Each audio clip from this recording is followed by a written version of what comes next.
Good morning, everybody. I think we'll get ready to get started. My name is Jeff Rowland. I'm the Chief Appraiser of UBS Bank USA, and this is Panel 7. So our discussion this morning is going to be around market trends and vulnerability and home price appreciation. We'll have two exciting presentations for you to see and then some discussion following that. So with that, let me introduce our panelists. First up, you probably don't know this person. This is Edward Pinto. He's the resident fellow and director of the AEI Housing Center. His current projects include increasing entry-level housing and studying the current housing price boom. He was a former EVP and Chief Credit Officer of Fannie Mae through the 80s. Not sure you want me to put that in there, but I thought. Before they went over to the dark side, I call it. And his other roles include stints at Michigan State Housing Development Authority, MGIC, and Independent Community Bankers of America. And I've left way too much out, but that's the Reader's Digest version. Next up is He Shunai. He Shunai is a graduate of Fudan University in Shanghai and holds an MS from Carnegie Mellon University in Public Policy and Management. Her interests include quantitative methods in social science, geospatial analysis, and data visualization. Those are also her hobbies. She is a research assistant with the AEI Housing Center and will be presenting her study relating to walkability scores and how that relates to HPA.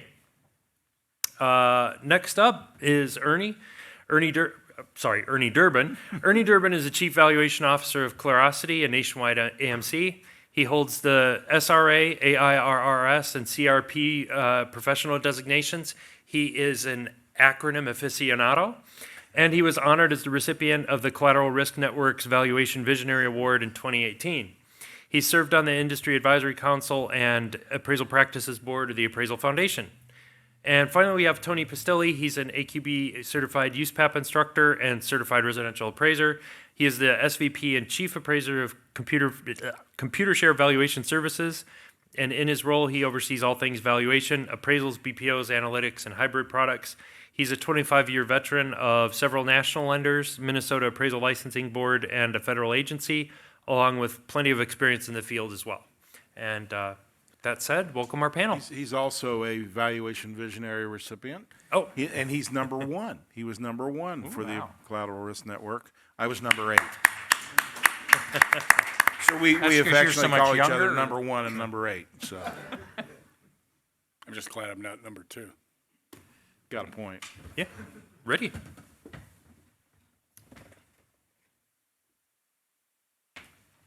Okay. Welcome, everyone, again.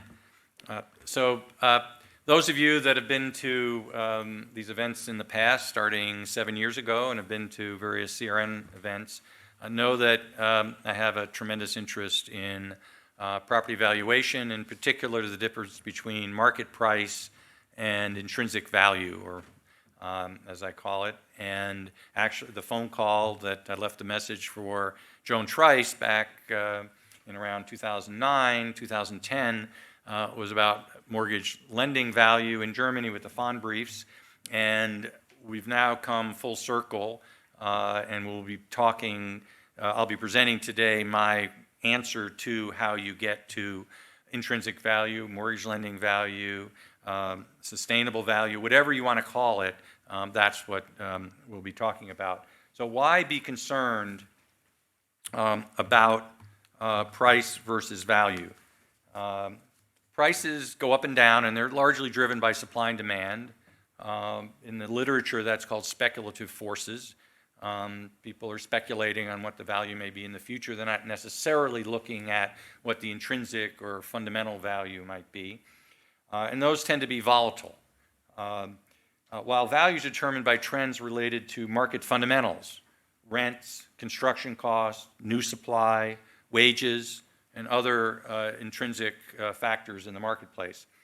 If all borrowers put down cash or put down a substantial down payment, we wouldn't be having this discussion because A, they'd be looking out for their own interest with that, and two, even if they drove the prices up, doesn't mean to say that somebody buying a painting can't bid it up to $50 million if they really like the painting, but it's their own money.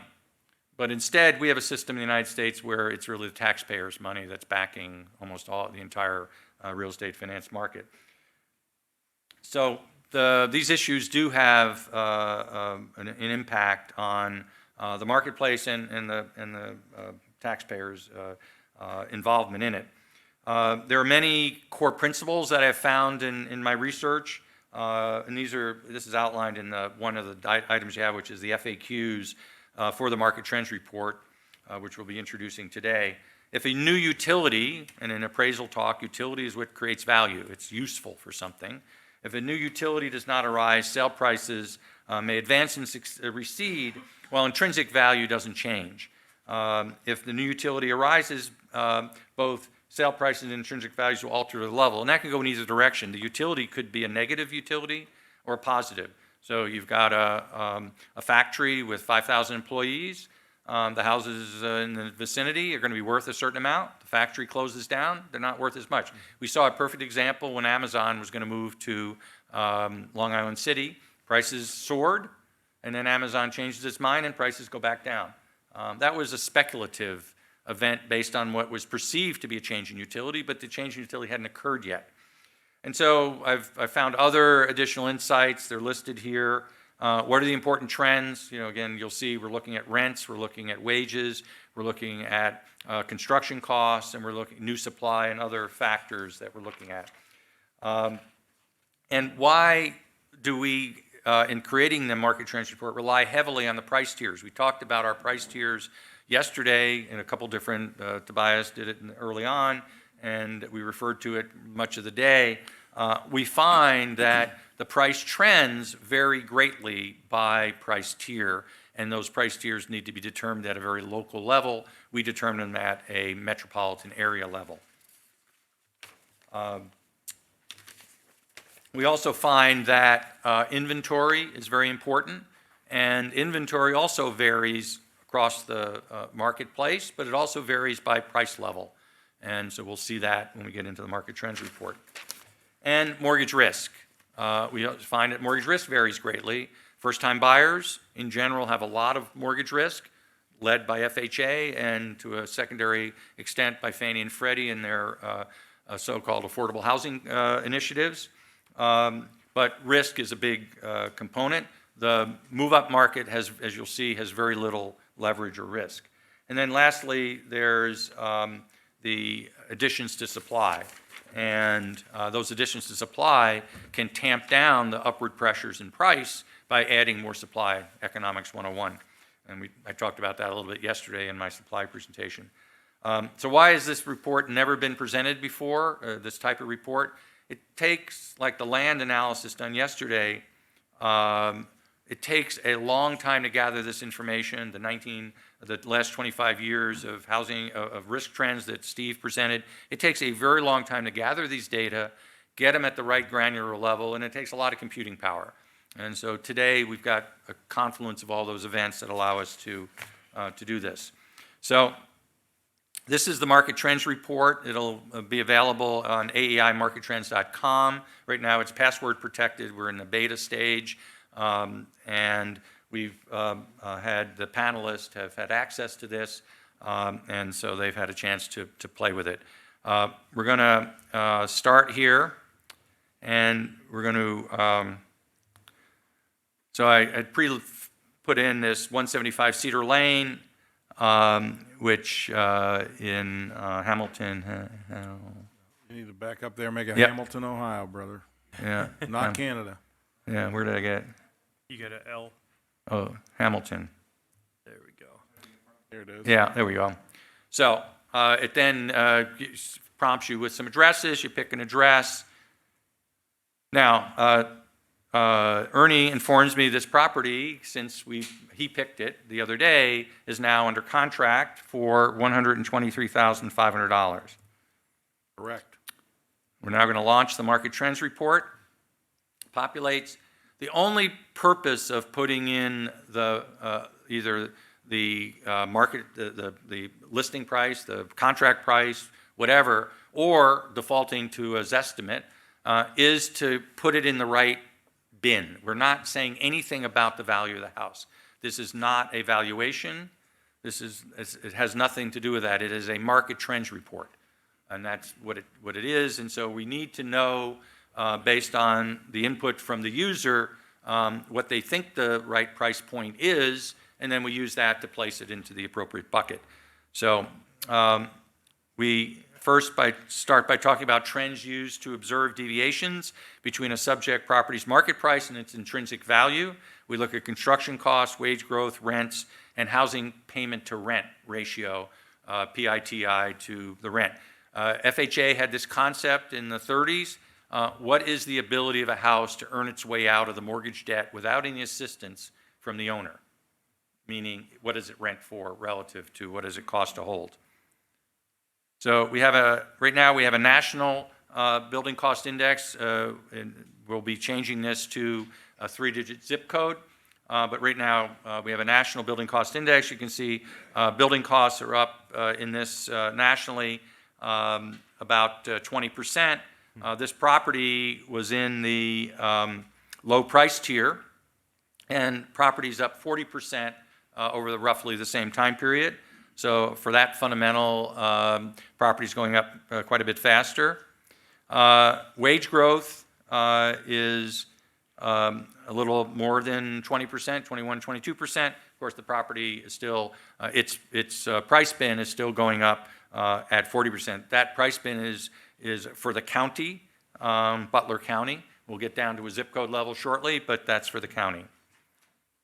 We look at the low price tier, again, still the 40% relative to the zip code, 45013, and we see that the zip code tracks very closely with the county numbers for that price tier, and it's the same price tier in the zip code, so that's telling you this zip code's pretty normal relative to Butler County, and you see that the rents are up again around 20%. So the three fundamentals are all up about 20, 21%. And so they're all running in a consistent fashion, but prices are up double that. We then look at the housing payment to rental value, and that's running about 60% up through 2019.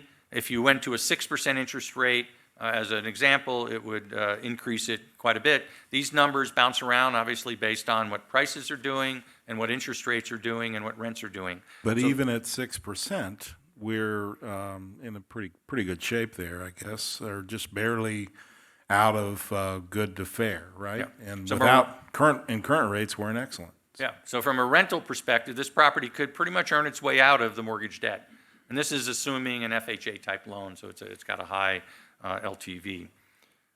This is more relevant to lower price tier properties than higher price tier properties. Higher price tiers properties have what's called, FHA called an amenity value. It applies to all owner-occupied houses. People will pay more for an owner-occupied house and to occupy it than they would if they were just buying it to rent. And if those of you who are appraisers, you see this all the time, but it's most prevalent at the high price end. You'll see this ratio could be 130%, but people buy and sell these houses all the time because not very many of them rent. They're not bought for rental purposes. They're really bought for purposes of living in, and that's the amenity that they're interested in. So now we're going to switch to trends used to evaluate if speculative forces, to determine if speculative forces are present, and we're going to look at home sales trends, supply-demand, months inventory over current sales at current rate, constant quality, house price appreciation, mortgage risk, weekly interest rate trend, and new construction trends. So we see the monthly sales counts by tiers for Butler County. We see a seasonal pattern. Sometimes we'll see some aberrations. There's usually, if there's a big peak and then it goes back down, it's just a data issue that occurs. So we're taking an immense amount of data from many different sources, and yes, we QC this as much as possible. But again, there are 110 million properties that you can call up on this and get this customized report on 110 million properties. So you can see this looks pretty sensible. And the panelists will talk about that presumably when they comment. We then look at monthly sales share for Butler County. So we go from the sales counts to sales share. And it's a little easier to see that there's virtually no high end. So again, if you had a high end house, there's very few of them that transact in Butler County, and two, the data there would be much more volatile, but that in itself is information. This is telling the appraiser that this is a very rare house in Butler County, and that information is also useful. But you can see that the blue category, the low, is very prevalent. It's been trending down ever so slightly, but not very much. But it's very prevalent in Butler County, which is where this property is located. Now we're going to look at month supply, and again, I mentioned that given the very small slice that the high is, you see a lot of volatility because you're really dividing sales in a given month or inventory in a given month at the end of the month by the sales for that month, and you can have very small numbers on a monthly basis. It could be 3 sales and or 3 inventory, 1 sale, and you get 3. If you have 5 inventory, 1 sale, you get 5. Just a little change blows out these numbers. When you get down to the groups that have the 99% of the transactions, you get a much more stable result. I know Ernie's going to talk a little bit about this. We next look at constant quality home price appreciation on a quarterly basis. You've already seen this for the Butler County for the low. We're now going to show the others, and this basically, the blue line is the subject properties price tier, and you see that the low medium is next right there. When you hover, you get these values. This runs through Q2 of 2019, and then medium high, 126, and 124 for high. So you can see the difference between 141 and 124. This is a combination of the supply constraint that applies to the lower end prices, but it also shows that, and as we'll see in a moment with the mortgage risk index, the mortgage risk index is much higher at the low end, and that's helping propel these prices up because borrowers have the availability of this leverage to bid up the prices. We now shift to Butler County on a monthly basis, and you see that the high disappears. It just isn't enough data to do on a monthly basis. You saw that choppiness on a quarterly basis, but this allows the user to go from the second quarter to August.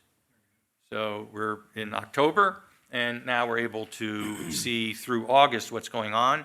And what you see is a buildup of price upward pressure, particularly in recent months. We think, particularly in the low price tier, we think that's due to the very large interest rate reduction that's been present. If you think back to last November and December, interest rates were approaching 5%, just about 5%, and today they're around 3.5%. And so we've had a tremendous reduction in interest rates, and at the low price tier, this is the biggest first-time home buyer tier. A little over 75% of those buyers are first-time buyers. Where are they moving from? They're moving from rental. So this is where the rental and price buying a house combination or calculus comes into play. And if interest rates are 150 basis points lower and rents haven't responded, which rents move much more slowly than interest rates and house prices, then somebody's going to say, well, I think I'll go buy a house because why should I continue renting when I can buy a house? And we saw that the rents relative to the HPA were very favorable. As Ernie pointed out, at 60%. And so that helps propel prices up. At some point, that has an impact and will start limiting things, but during this time when this transition is occurring, you have this upward movement in prices. It also has an impact on multifamily pricing too, because I at one time had some 24 units on one particular court, and my biggest competition was not other rental units. It was people buying houses and moving out. So subsequently, it was a pricing pressure downward on multifamily housing. The next area that's covered is a quarterly mortgage risk index. This index doesn't change that rapidly, so we provide quarterly information. And you can see that the risk index for the low price tier is about the same as low medium, up at around 16, let's see, what is it? 16%. You can see it's a lot lower for medium high. The high, jumps to 9, but again, given the thin market that we saw in terms of sales, that could just be, 1 or 2 loans that happen to bird picks on the thing. And so you can see this thing bounces around, but the trend has been something below 5%, give or take. And so that would be probably a reasonable conclusion that it's more like 5% and that the 9% is just a one-off aberration. We then look at mortgage risk, house price appreciation by census tract. And so we've got our sales volume is the size of the dot. And so you can see the census tracts that have more sales versus less. On the y-axis, it's the census tract house price appreciation. So now we've moved down to the census tract. So we started at a county level. We then looked at some zip code information, and now we're down into a census tract. And you can see that the subject census tract had about 26% house price appreciation. A little bit, it's roughly, let's see if I got the right one, yeah.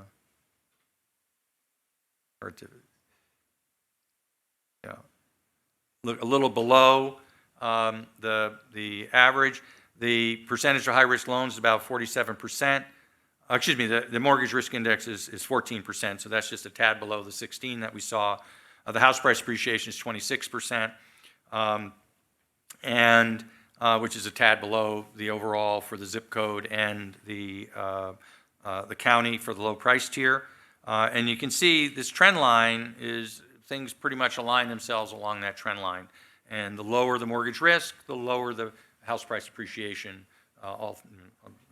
But the mortgage risk index varies greatly. Over here, you're one at high risk loans 7.4%, and out here you have high risk loans 66%. You can see the direct correlation between risk and house price appreciation. This is just a trend of interest rates going back to the 1970s. Some of you remember when they hit 18%, and that got cut off. That's not 7.5, that's 17.5. And then they've been trending down ever since the early 1980s. There have been peaks and valleys, but the trend is very clear. And then we took a big downward trend back to the lows that we had earlier post-recession. And so we're now back to a level that's very close to that. And this is updated through October 10th.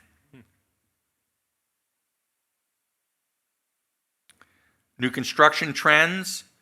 New construction is a share. New construction sales is a share of all sales in Butler County.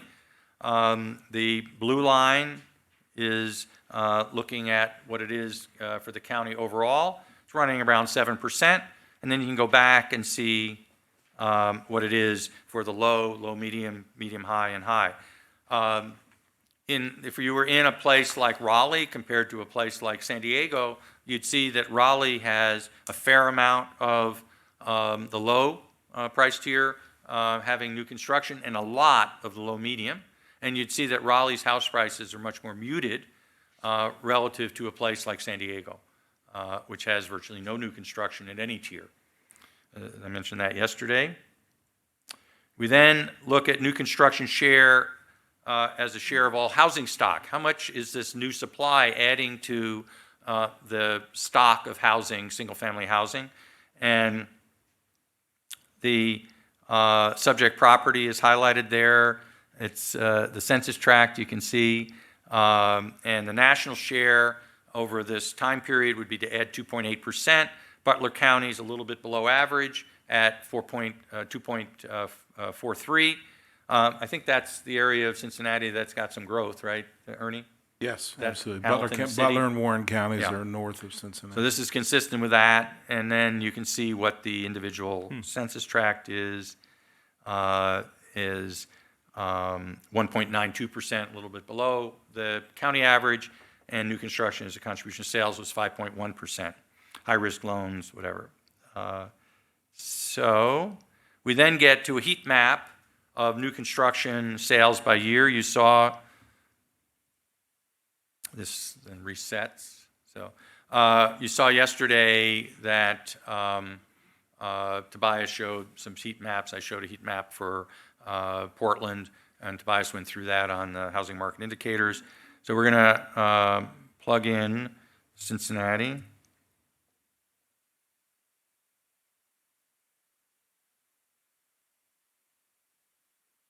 And we'll fix this, but we're going to change the year to 2012.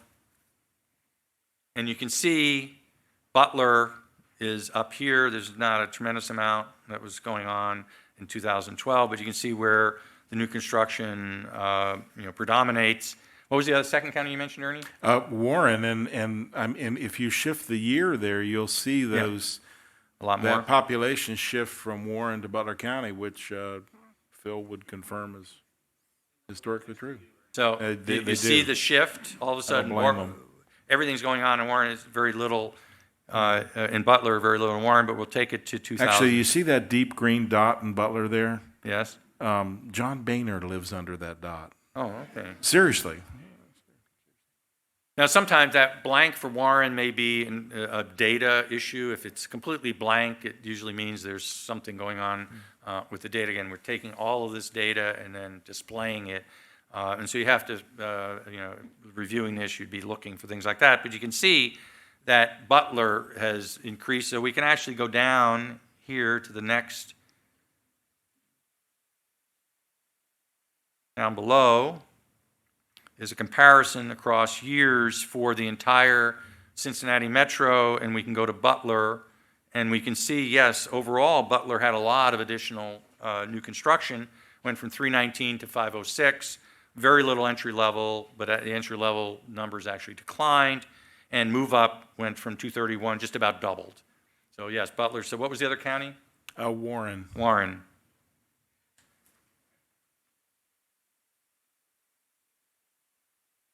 So Warren also about doubled, but the entry level dropped a lot, and the move up just about tripled.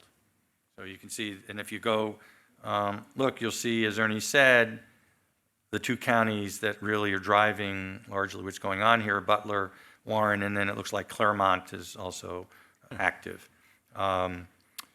And Boone, Kentucky, so then on the other side of the state line. So that's the market trends report. You have in front of you one that is in Littleton, Colorado, Jefferson County, and you also have a sample opinion. So this is a market trends report just presenting information. This opinion is what an appraiser, if he wanted to turn this into an opinion about the market, could say about, and this is for a property in Arizona that I had done a while back, and could say this, we don't provide this, this is just an example of what one could produce using this information. So with that, I will turn it over to Shania.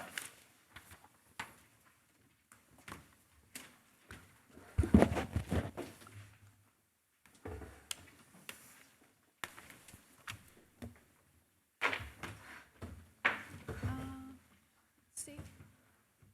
We're going to switch it. Can you switch? No, I can see it here. They're in the process. So we have to switch back to the PowerPoints. So I was nervous about doing a live demo. It went perfect. Thank you.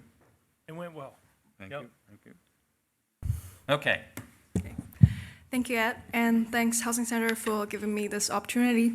My topic today is about explaining the variability of home price appreciation in DC metro area and Frederick County. And it's still an ongoing project. It's a joint work with Ed and Tobias. bit huge than expected. All right. So let's start with the title subject, HPA here. On the left, you can see the home price appreciation chart showing the HPA of DC metro area since January 2012, across tiers and also for the metro overall performance. The home price in DC metro area has grown 30% since then. And the huge divergence between the low price tier and high price tier of particular note, right? As you may or may not recall from yesterday's presentation, low price tier and low medium price tier, that's what we call entry-level segment, is heavily first-time buyers, and FHA and GSE has a combined loan share of over 80%, and hence it's highly leveraged. We see a substantial home price appreciation in those highly leveraged, high-risk areas, and the HPA rate almost double the rate of high-price tiers. And we look at the month supply chart on the right, we see the levels of inventory are highly bifurcated too. And when we compare them side by side, we can see a strongly inversely correlation. So in a high demand market, tighter supply, higher home price appreciation. We already know that from Economic 101. But how about other factors? How about leverage? How about walkability? How about county itself? Today, I'm going to focus on those three variables. Some of you might ask, how about new construction to the housing supply? It certainly has some impact in some metro areas, but its impact is sparing in DC. So I'll focus on those three for today's analysis. My analysis will be separated into two parts. Part one is more about individual sales level analysis, how the distribution is like, how they interact with each other. And part two will focus more on their explanatory power on the track level using a regression. Okay, and our research time span is from 2012 to 2018. The first challenge for this project is the measure of walkability. We tested several products in the market and finally decided to go with reframed walk score in terms of its sensibility, granularity, and coverage. Ideally, we would like to assign each sales over the 7-year period a walk score. So that's about 500,000 sales. Instead, we created a walk score microgrid consisting of 216,000 geo-coordinate points, especially in those highly populated census tracts, which is 50% of the land area, but 96% of total sales. So each point is 500 feet apart from each other, about 0.1 mile, quite granular. And then using that microgrid, we are able to assign a walk score to each cell according to its closest geo-coordinate point score. And for the rest 4% of cells, we defaulted to 0 because there's few living there. And then we took, another beauty of the walk score is, if you can take a brief look at the next slide, it has a clear definition of the walk score range. So if the walk score is between 0 to 24, it's totally car-dependent area. 25 to 49, mostly car-dependent. 50 to 69, somewhat walkable. 70 to 89, very walkable. If your home has a walk score of over 90, congratulations, you're living in a walker's paradise. And then we took a further step. We averaged all the walk scores onto the track level. So that's what we use for the part 2 analysis, but I will briefly touch on it here. Then every tract will have a walk score and also a walk score buckets. So we can see some walker's paradise scattered in DC Central area, north in Frederick County, some in Alexandria and Arlington. Not surprising at all, right? So by using those 5 walk score buckets, we're able to see different trends in HPA, in MRI. From the red dashed line and yellow dashed line on the left, you can see more than very walkable areas, they have higher home price appreciation than the mostly car-dependent areas, but they have lower mortgage risk index overall. So it makes sense. Lower risk buyers with higher income attracted by the utility of the area, and they are able to bid up the price without relying on excessive leverage, right? But when we look at the car-dependent areas, their HPA are substantial too, around 25%. It's just comparatively slower than the walkable areas, but their MRI are much higher.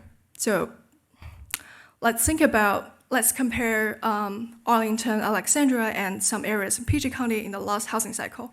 We'll see that there's a lot of walkability in Alexandria and Arlington, but they have low MRI, and so they are solid bulletproof in the last housing cycle. But areas like Frederick County, there's not a lot of walkability, and there's no amenity value to rescue them from the price downturn, right? It's interesting to see how our observations from the last housing cycle aligns with all the data and our current observations too. But it's even more interesting when we combine with price tier methodology. Let's move on to page 8. If there's only one slide you can remember out of this presentation, I hope it's this chart on slide 8. The upper part tells the distribution and relationship between HPA on the y-axis and MRI on the x-axis. The bubbles are color-coded by the walk score buckets, and they're sized by the sales share within this price tier. So this chart enables us to compare within a price tier and also cross price tiers, right? The lower part are the data supporting the chart. So if you'd like to dig more into it, be my guest. How about we look at the high price tier and in the very left first. We call it an ideal world because there's primarily literally no impact from government leverage. It's over 125% of GSE loan limit, the price by that definition. So I guess many of you live in this price tier, right? We can see that the workers' paradise account for 8% of the total share. Think about house at DuPont in Georgetown, and very walkable accounts for 15%, like the North Rosslyn area, and some walkable accounts for 14%. Think about the house along Wisconsin Avenue in Montgomery County, right? And totally car-dependent, mostly car-dependent. Think about the big house, big mansions in Loudoun County. We can see those dots beautifully aligned at 3% MRI, very low risk. And their HPA order themselves very well. Walker's Paradise has highest HPA, then very walkable, some walkable. The least walkable area has the lowest HPA.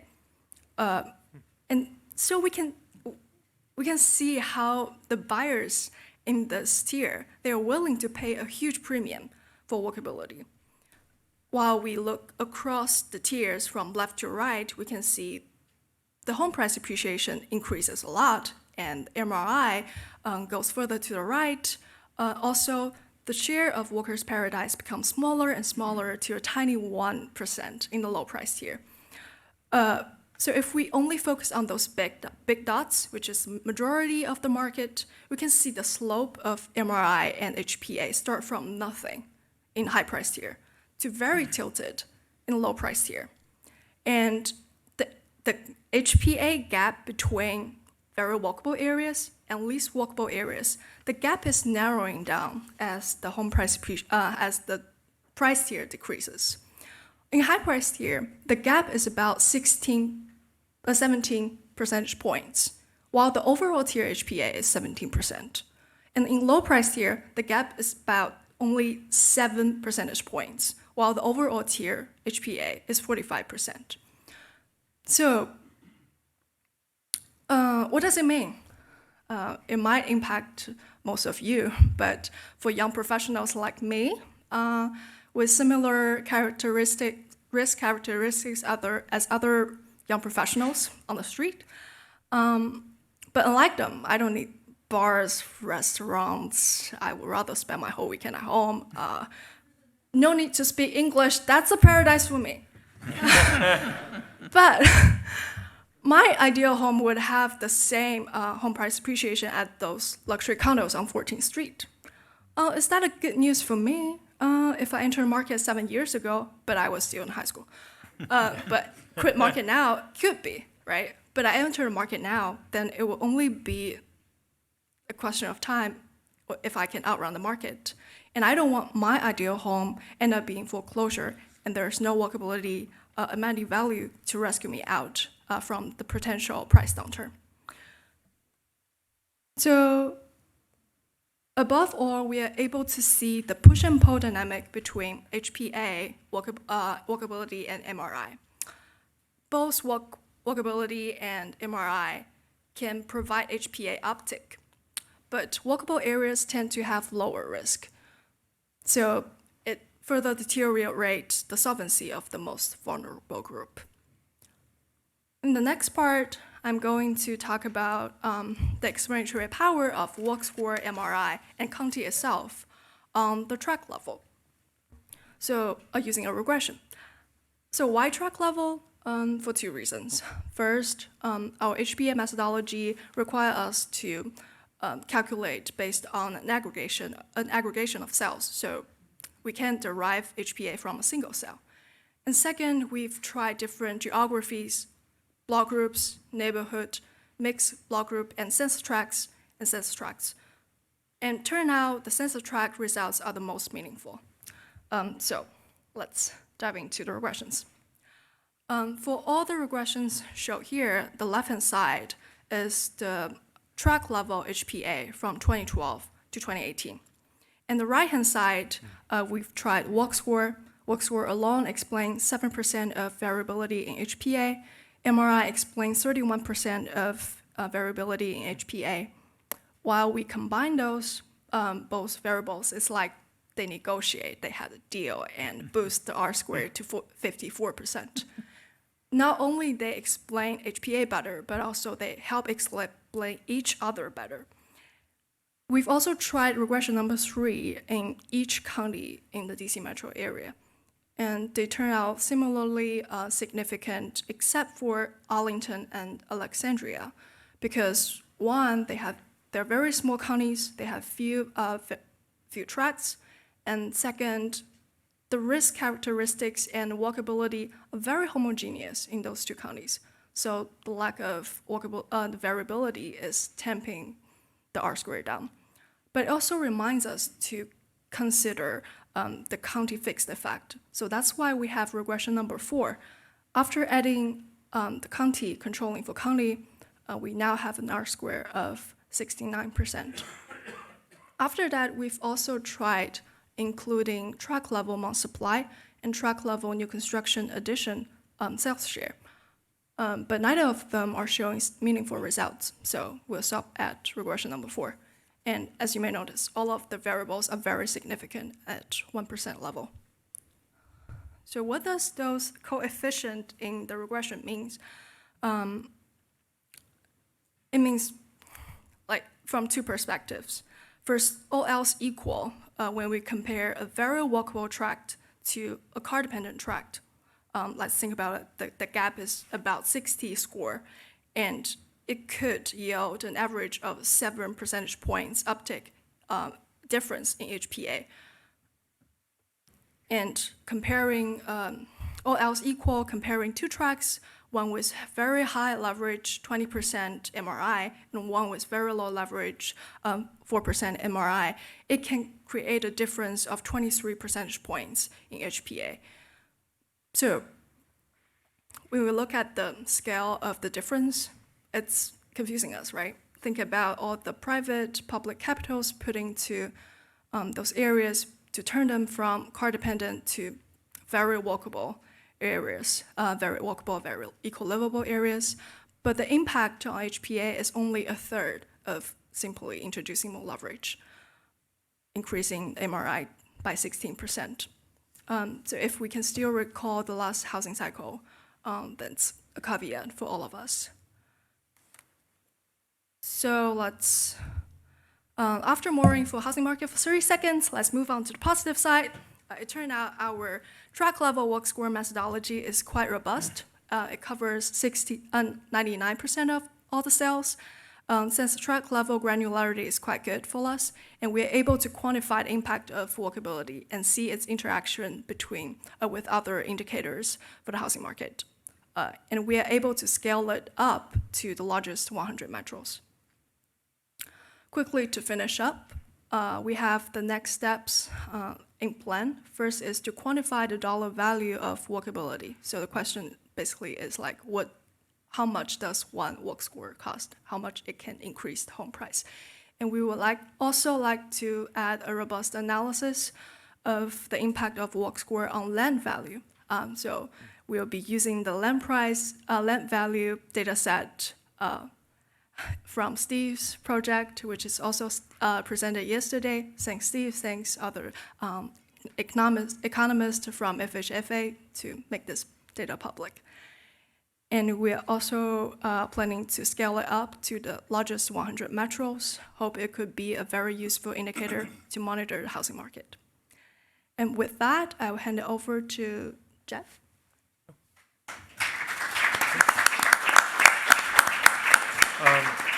I think we just have our discussions. I made some questions, but I'll let Tony and Ernie go first. Go first. Well, Chennai, first about your study, representing the 59-year-old fat men with bad knees. Walker's paradise is not necessarily a paradise. But that being said, I think that walkability obviously has to do with density as well, and I wonder if there's not some just influence there in general, in addition to walkability. I have noticed that in the greater Cincinnati area, walkability, though, is it's a touch point that everybody is discussing. And it's interesting, the census tract that Ed and I are working on in this exercise today is actually a very walkable census tract. And I live in that census tract in a different area in a condominium development, which I wasn't allowed to run numbers on because we don't have condos yet, right? Right. Right. To come. And one of the reasons why we bought in that particular district was because, in spite of the fact that I am approaching 60 years old, I need to be walking more, right? And walkability was a factor. So very, very interesting study. Now, as it relates to the piece that Ed presented, so this is actually a property I'm appraising right now. Even though I'm Chief Valuation Officer for a nationwide AMC, I still keep my fingers in the appraisal business as a VA appraiser. I appraise for the Veterans Administration. And occasionally I will, when I'm off the road, I'll take assignments just to keep my skills sharp. So I was really pleased with the overall report because it mirrored my opinions, right? And so had it not mirrored my opinions, I probably would have more arguments against it. But Ed had originally talked about inside of the appraisal industry for a number of years, we had an additional form that we completed called a 1004 MC. Now, basically what that was is an additional form to the standard appraisal form, and it was a market conditions form. I don't know why, but for some reason Fannie decided to no longer require that form, and then Freddie followed suit. And I know there's a lot of appraisers that are happy because it was additional work, but I felt like even though it was an imperfect product, it did make sure that appraisers spent time studying market conditions instead of, there are 3 boxes we have to check, okay? Are values stable, declining, or increasing?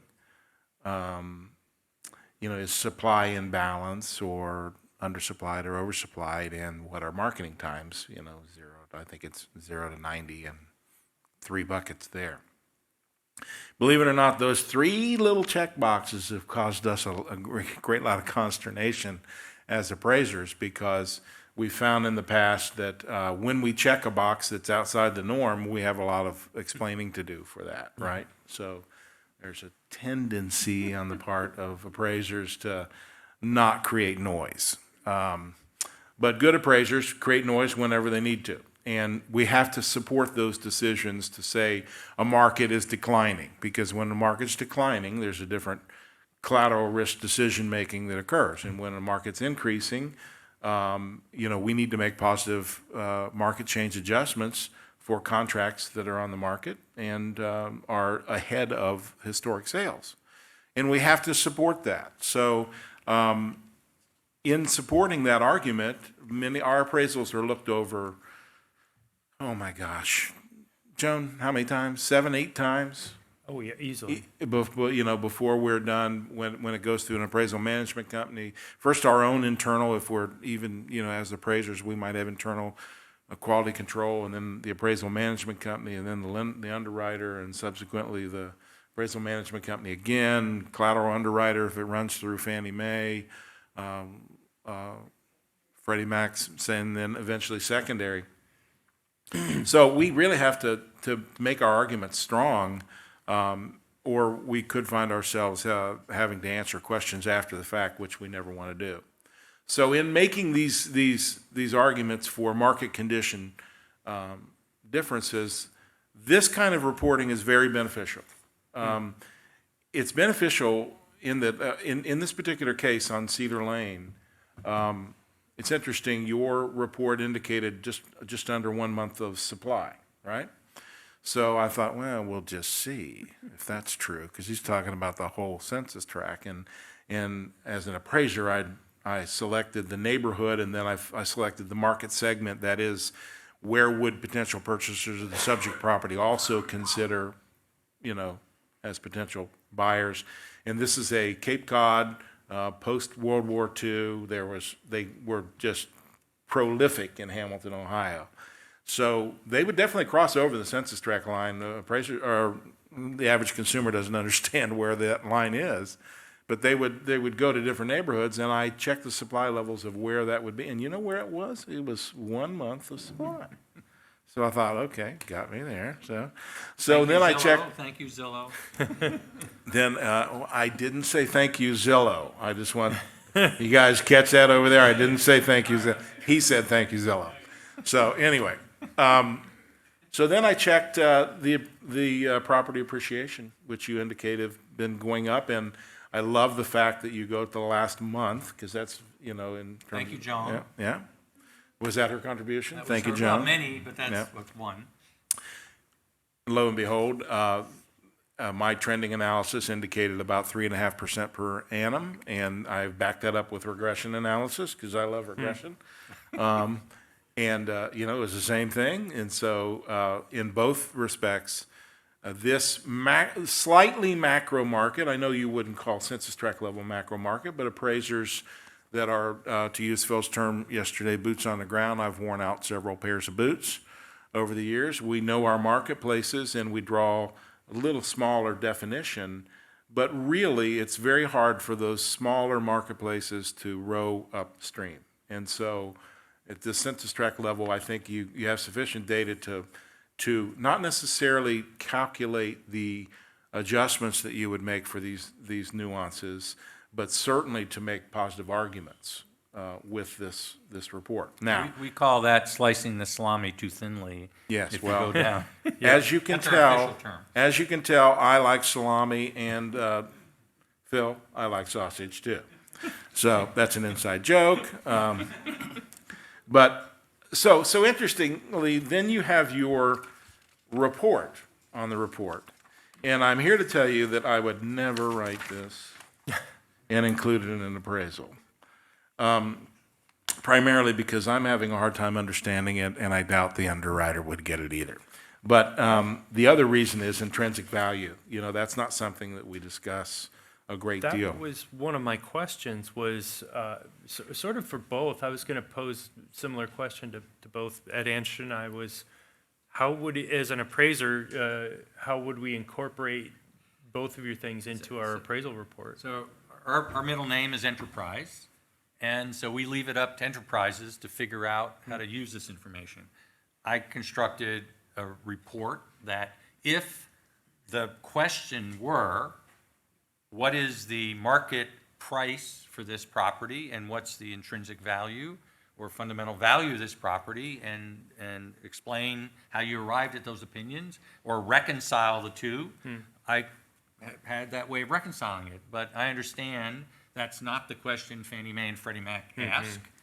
That used to be Should the question. they? It should be. That used to be the question FHA asked back in the 30s and 40s and 50s, and the VA used to ask, but it's not the question they ask today.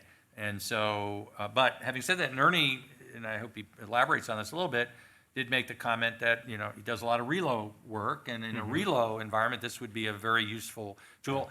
We want to just let people use it. I mean, we're putting it out there to use. We're going to make it not only accessible, and it's free, accessible for real estate professionals, but we're also going to make it accessible to consumers. The Mortgage Market Trends Report available to consumers. If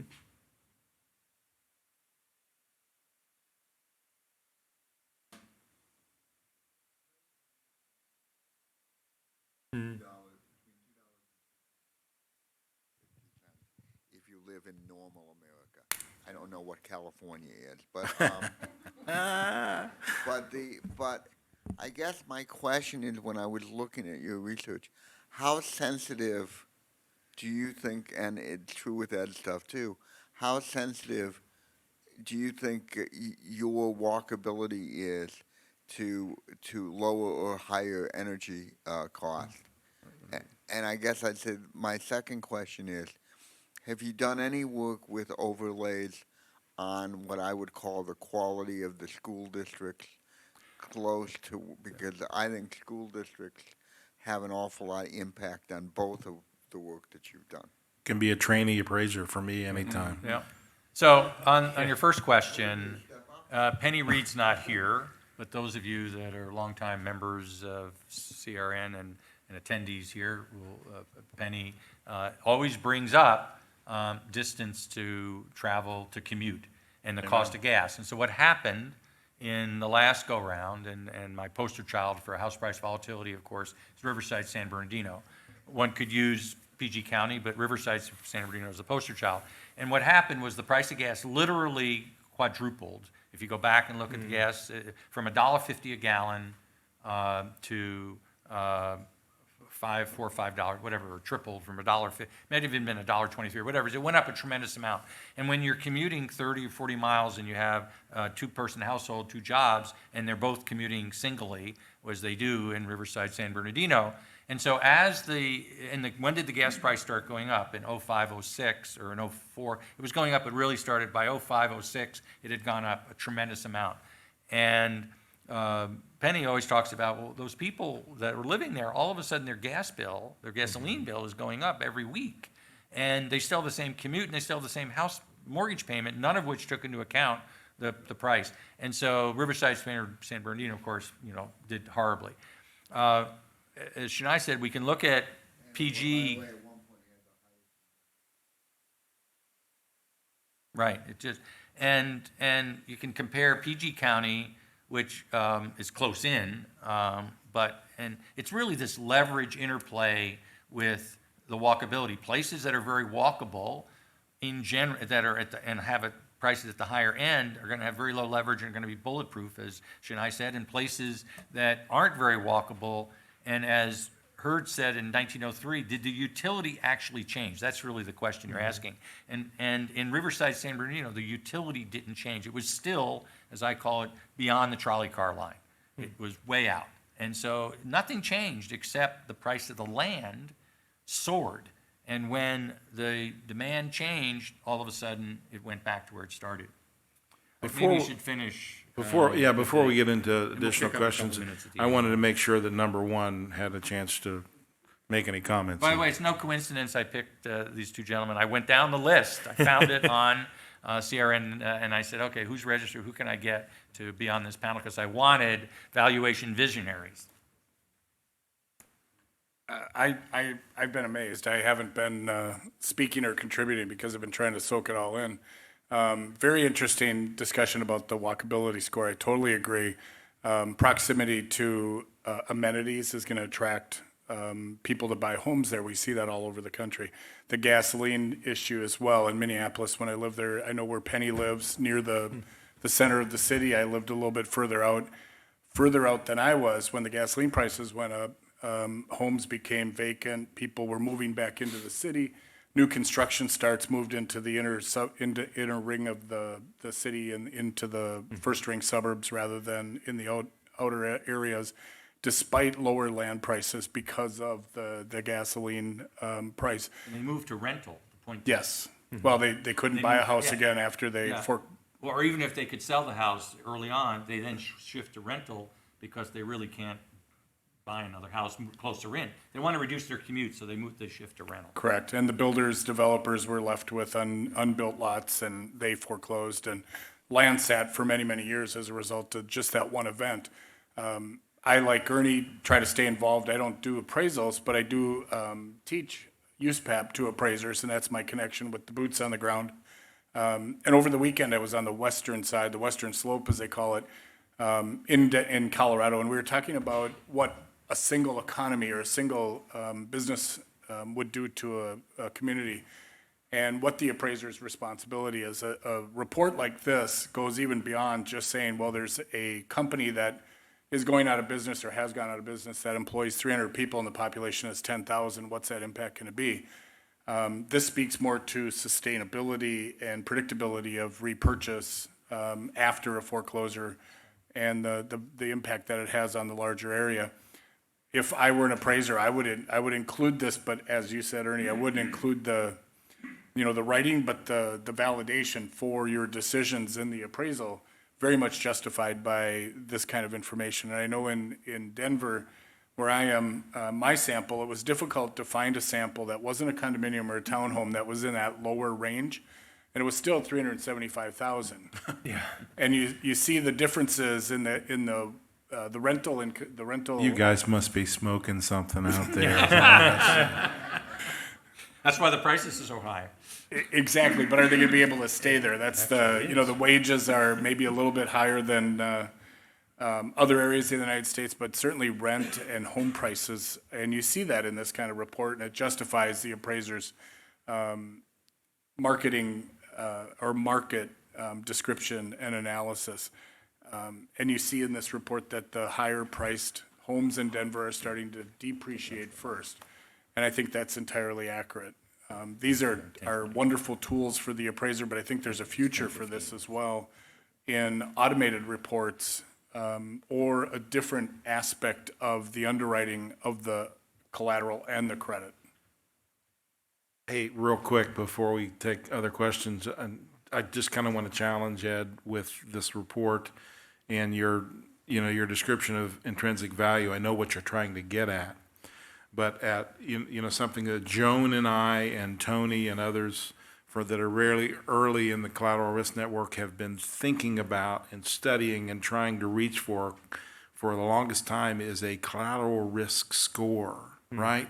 So just like we have a credit score, imagine a property as a score. Now, for us boots on the ground appraisers, we're not talking about a value here. We're talking about an overall risk score in which value is one component, and so is the content. I mean, the actual content of this report is a huge foundation for layering multiple AVMs on there to have the value point in there, looking at the quality of construction.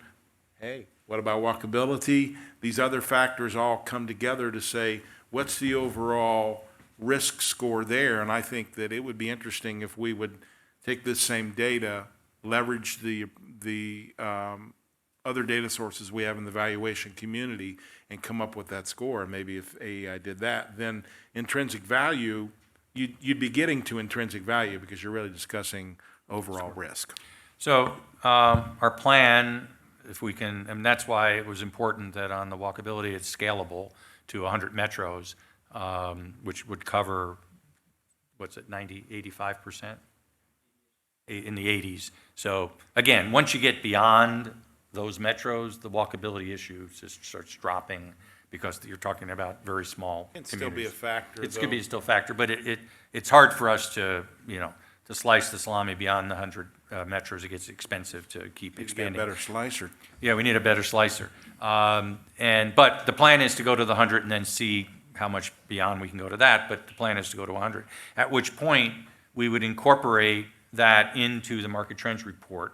Because as Shania said, if you remember one thing, that one chart really tells the picture of what's going on, because it really explains the role of the push and pull between the desirability of walkability, which ends up being in largely low leverage areas, and the push of leverage. As far as, this was mentioned yesterday, I think there was a comment about some collateral score, and I actually made a note on the papers over there. And so once we get this walkability piece in, then we can then start taking this along with some other data sources and actually construct some type of metric for a collateral metric, which you then, as it says, a low, assuming a low score is not the greatest, a low score means that this thing is way out over its skis in terms of market price. And a high score means not A, it's not over its skis, but B, again, it doesn't really make any difference literally in Arlington. We did an exercise in Arlington and PG County where we had every single address. We had an AVM that was address specific. So the Weiss AVM of K. Schiller Weiss. And so each address had an AVM. We ran that from 2002, 2003, 2004. We created cohort years. We made each property at each address in each year started with a new loan, and that loan was a high-risk FHA loan. We don't know anything about we just gave it an LTV of FHA. No issue about DTI, nothing about credit. We just said the LTV of the loan is 97%. And then we ran that through year by year and then said, what happened after the Great Recession? And it turns out that PG County, as we all know, didn't do so well.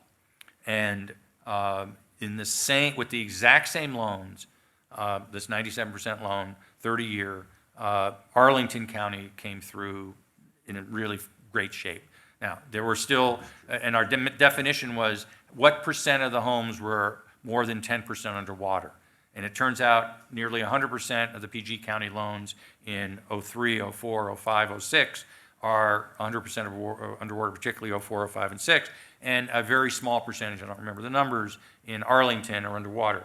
So these places, even if the prices are marching up some, because there's no leverage driving it, they're still bulletproof because those borrowers don't have to sell, and if they do have to sell, they have all this equity to fall back on, so the lender never loses any money. Let's start with some questions. The woman in the back. There we go. Well, I've been in mortgage industry for many years, and I saw all the research about housing price. We are always going to database because there's always have so many records, 20 million, 30 million, or 60 million records. And we always trying to find a factor to explain what's the relationship with that housing price appreciation, HPA.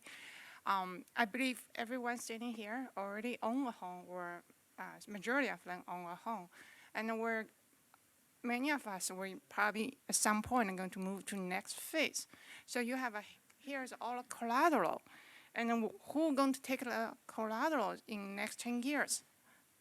A millennium, a different generation. Mm-hmm. So if we presented that product to them, how would they then view the product? And how would they then, willing to pay a premium for this collateral? So I was wondering something was being implied in the walkability score. And I live in Arlington, and I live a specific, maybe the area you talk about walkable. The difference between Arlington and Alexandria is school.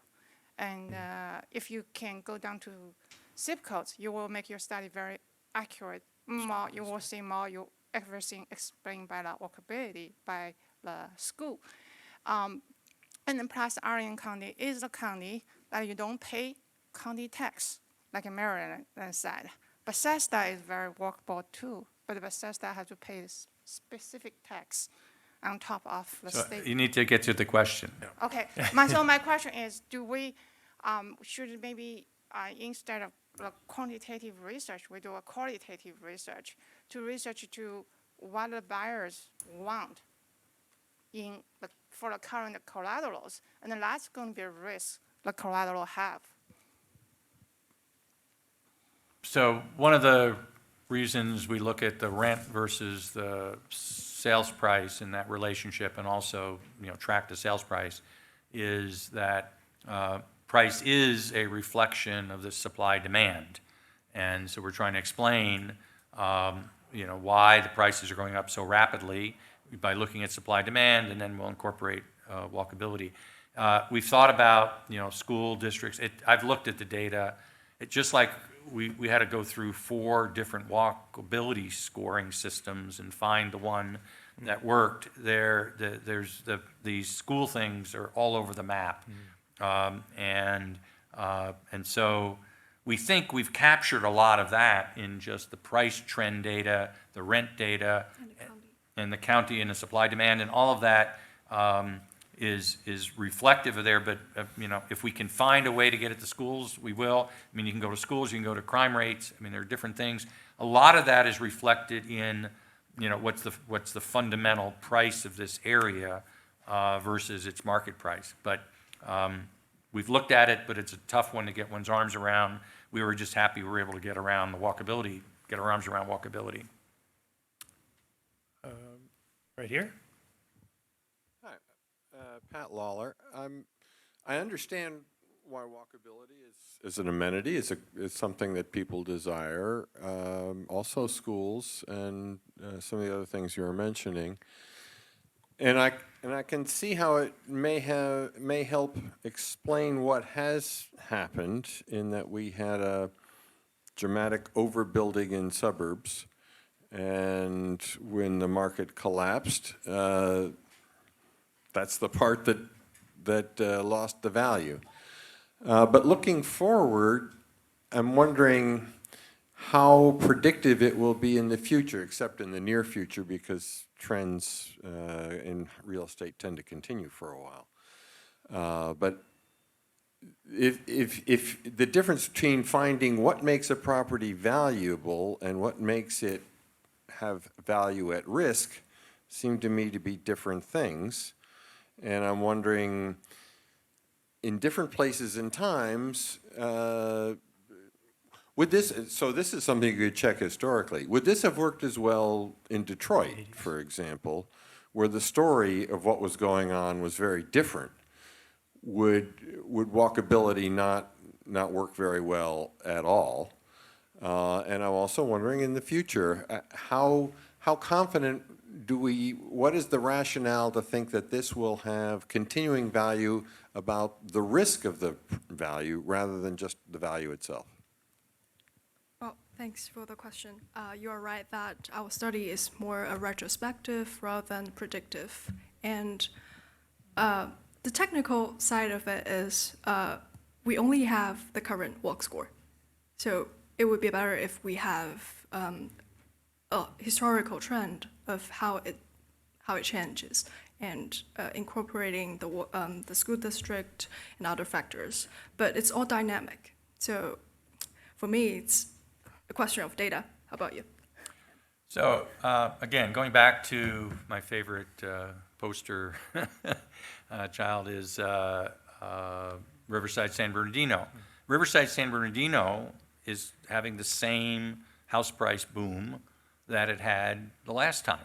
And it's at the low end. So is Phoenix, the parts of Phoenix. You can see it in the example for the Bramble property. And you can see these Phoenix prices have doubled, almost 85%, I think is the number in here. Reno doubled in nominal terms. Those are unsustainable prices, so they're unsustainable prices. I think the key of the walkability is, and when you look at the chart the one chart to remember, and you see most of the walkable stuff is in the high price range. And then as you move further in the low price range, which had a big chunk of the volume, had almost no walkability.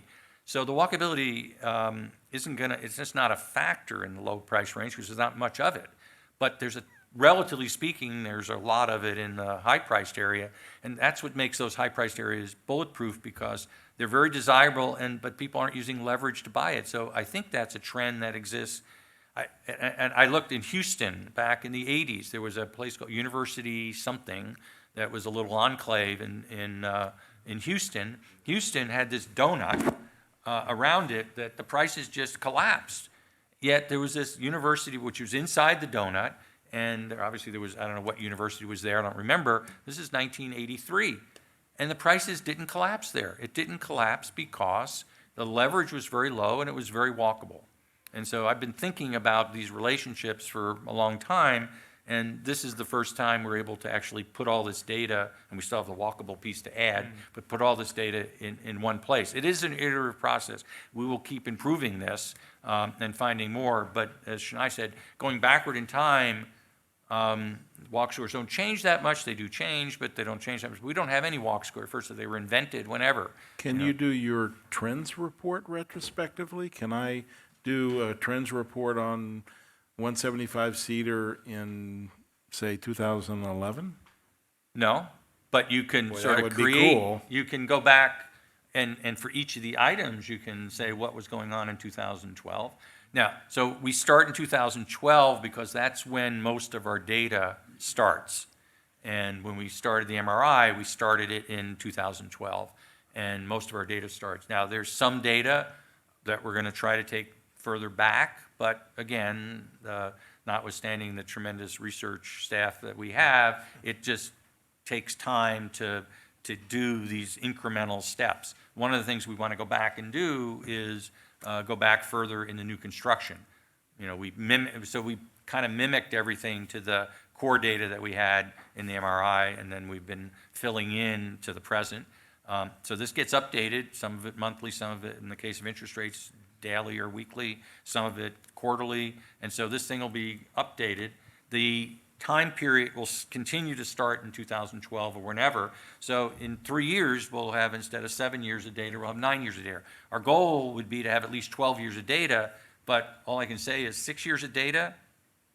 Let me give you the backstory on that market conditions report, because who was it that spoke at the CRN out in Reston a year or so ago when they had just announced that the market conditions reports Fannie didn't want it anymore. Fannie did a study, and they said, okay, we're going to take neighborhoods that were up in value by at least 5% in the last year.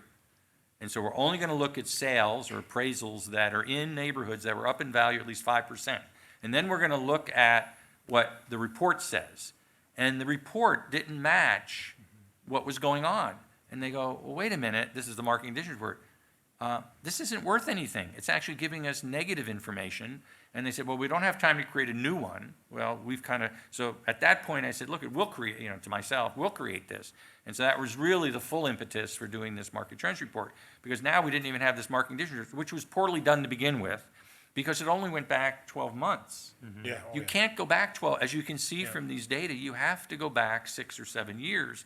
And again, in 2 or 3 years, we'll be going back 10. So that's the.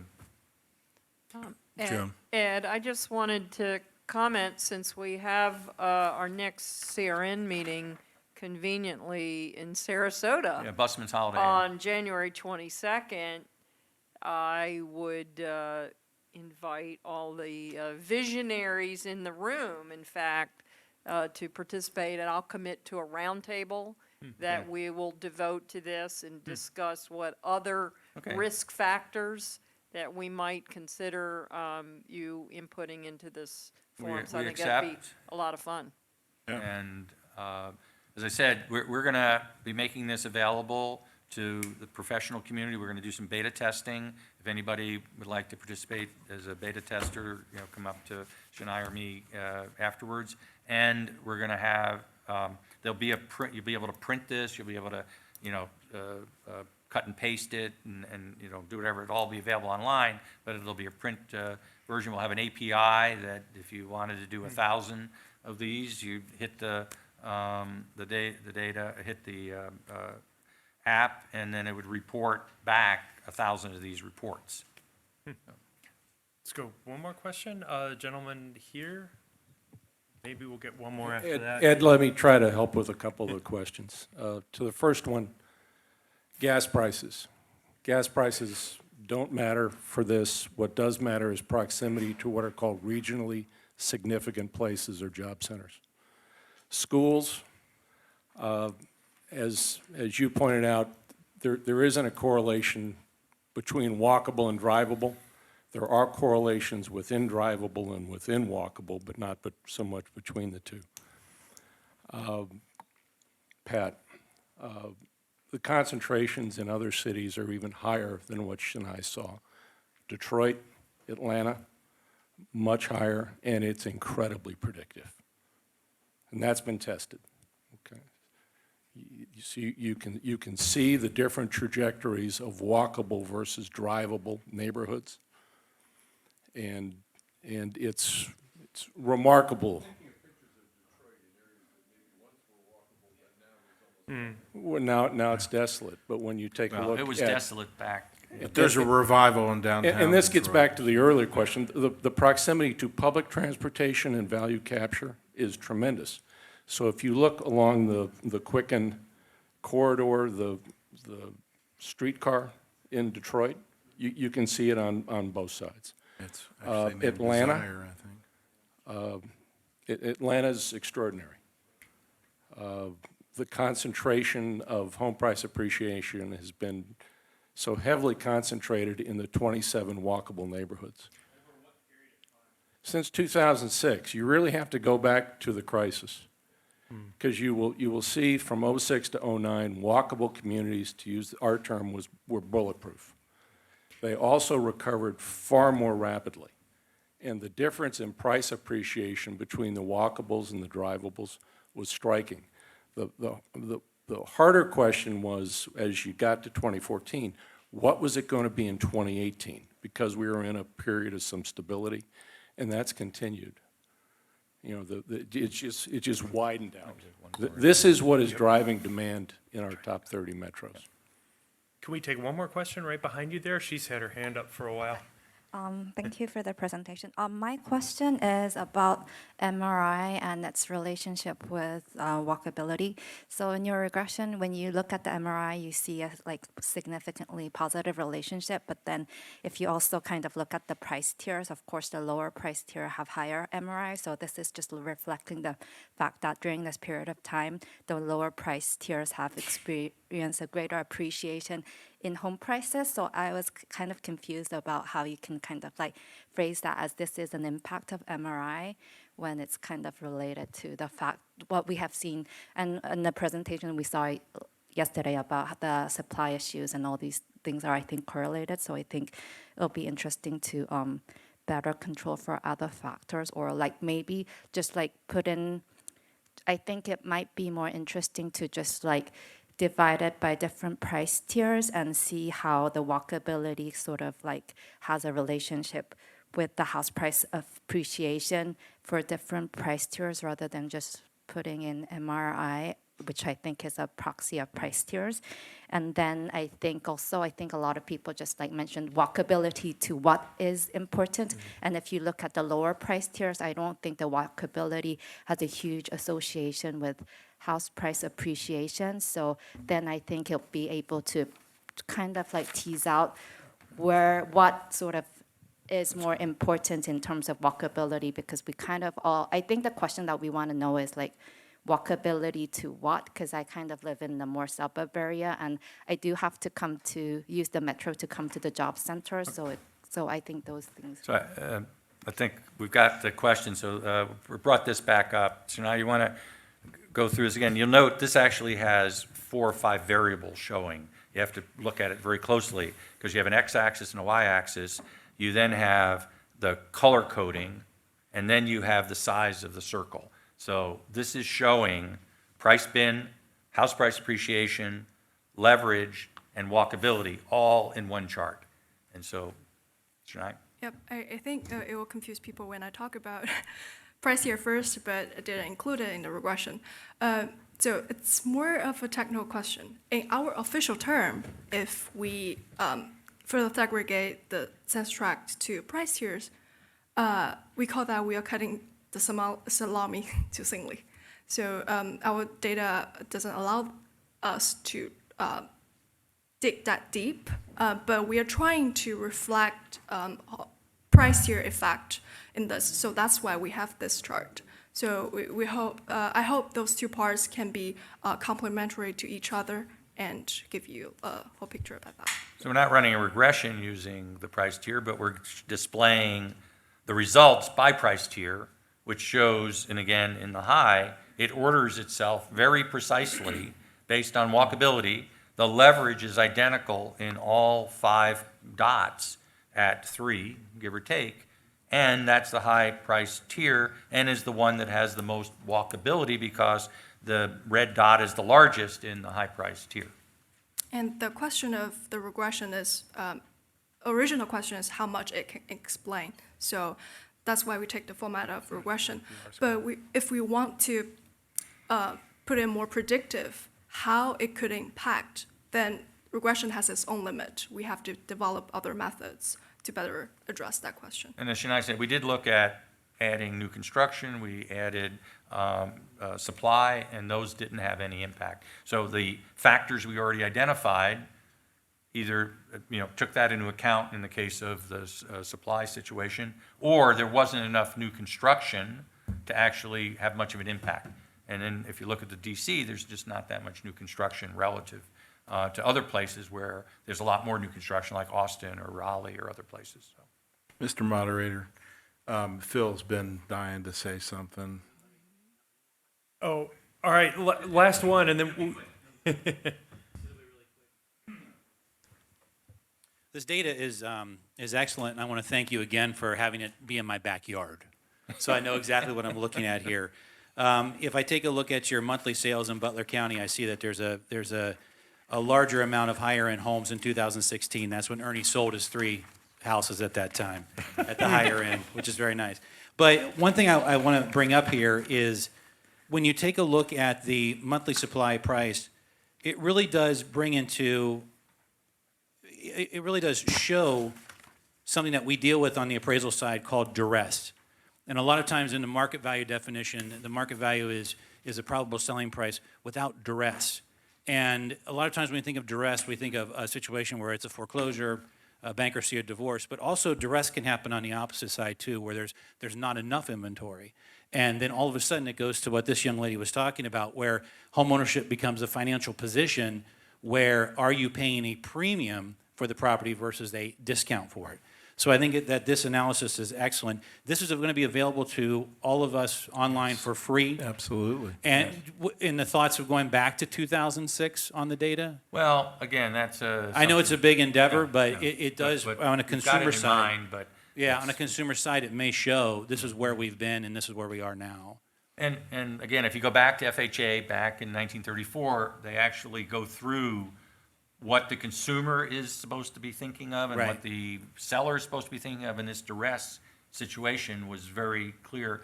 Sam Cater, I don't know, is Sam here today? It was here yesterday, and he did a study when he was at CoreLogic a couple years ago that has a curve, and it shows the price discount to listing price that occurs based on month's inventory. And so when the month's inventory is 8 months, the price discount is large. So if you're asking $100,000, the price discount might be 8%. I don't remember the exact numbers.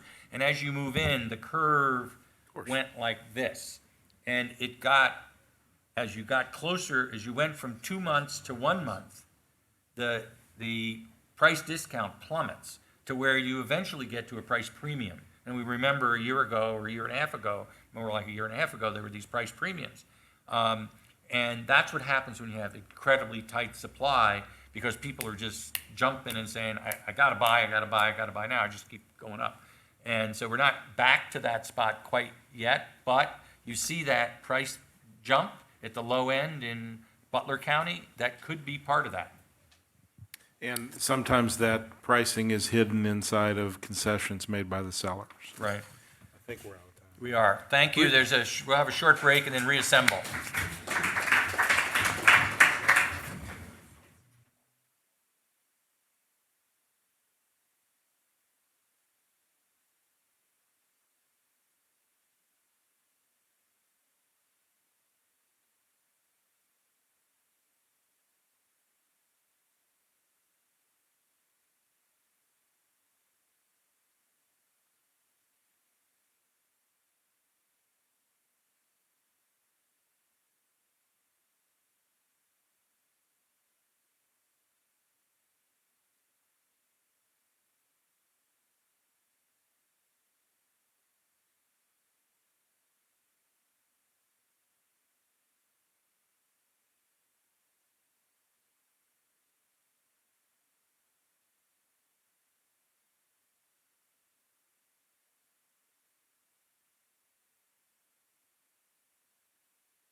just want to say how much I'm looking forward to your presentation. Oh.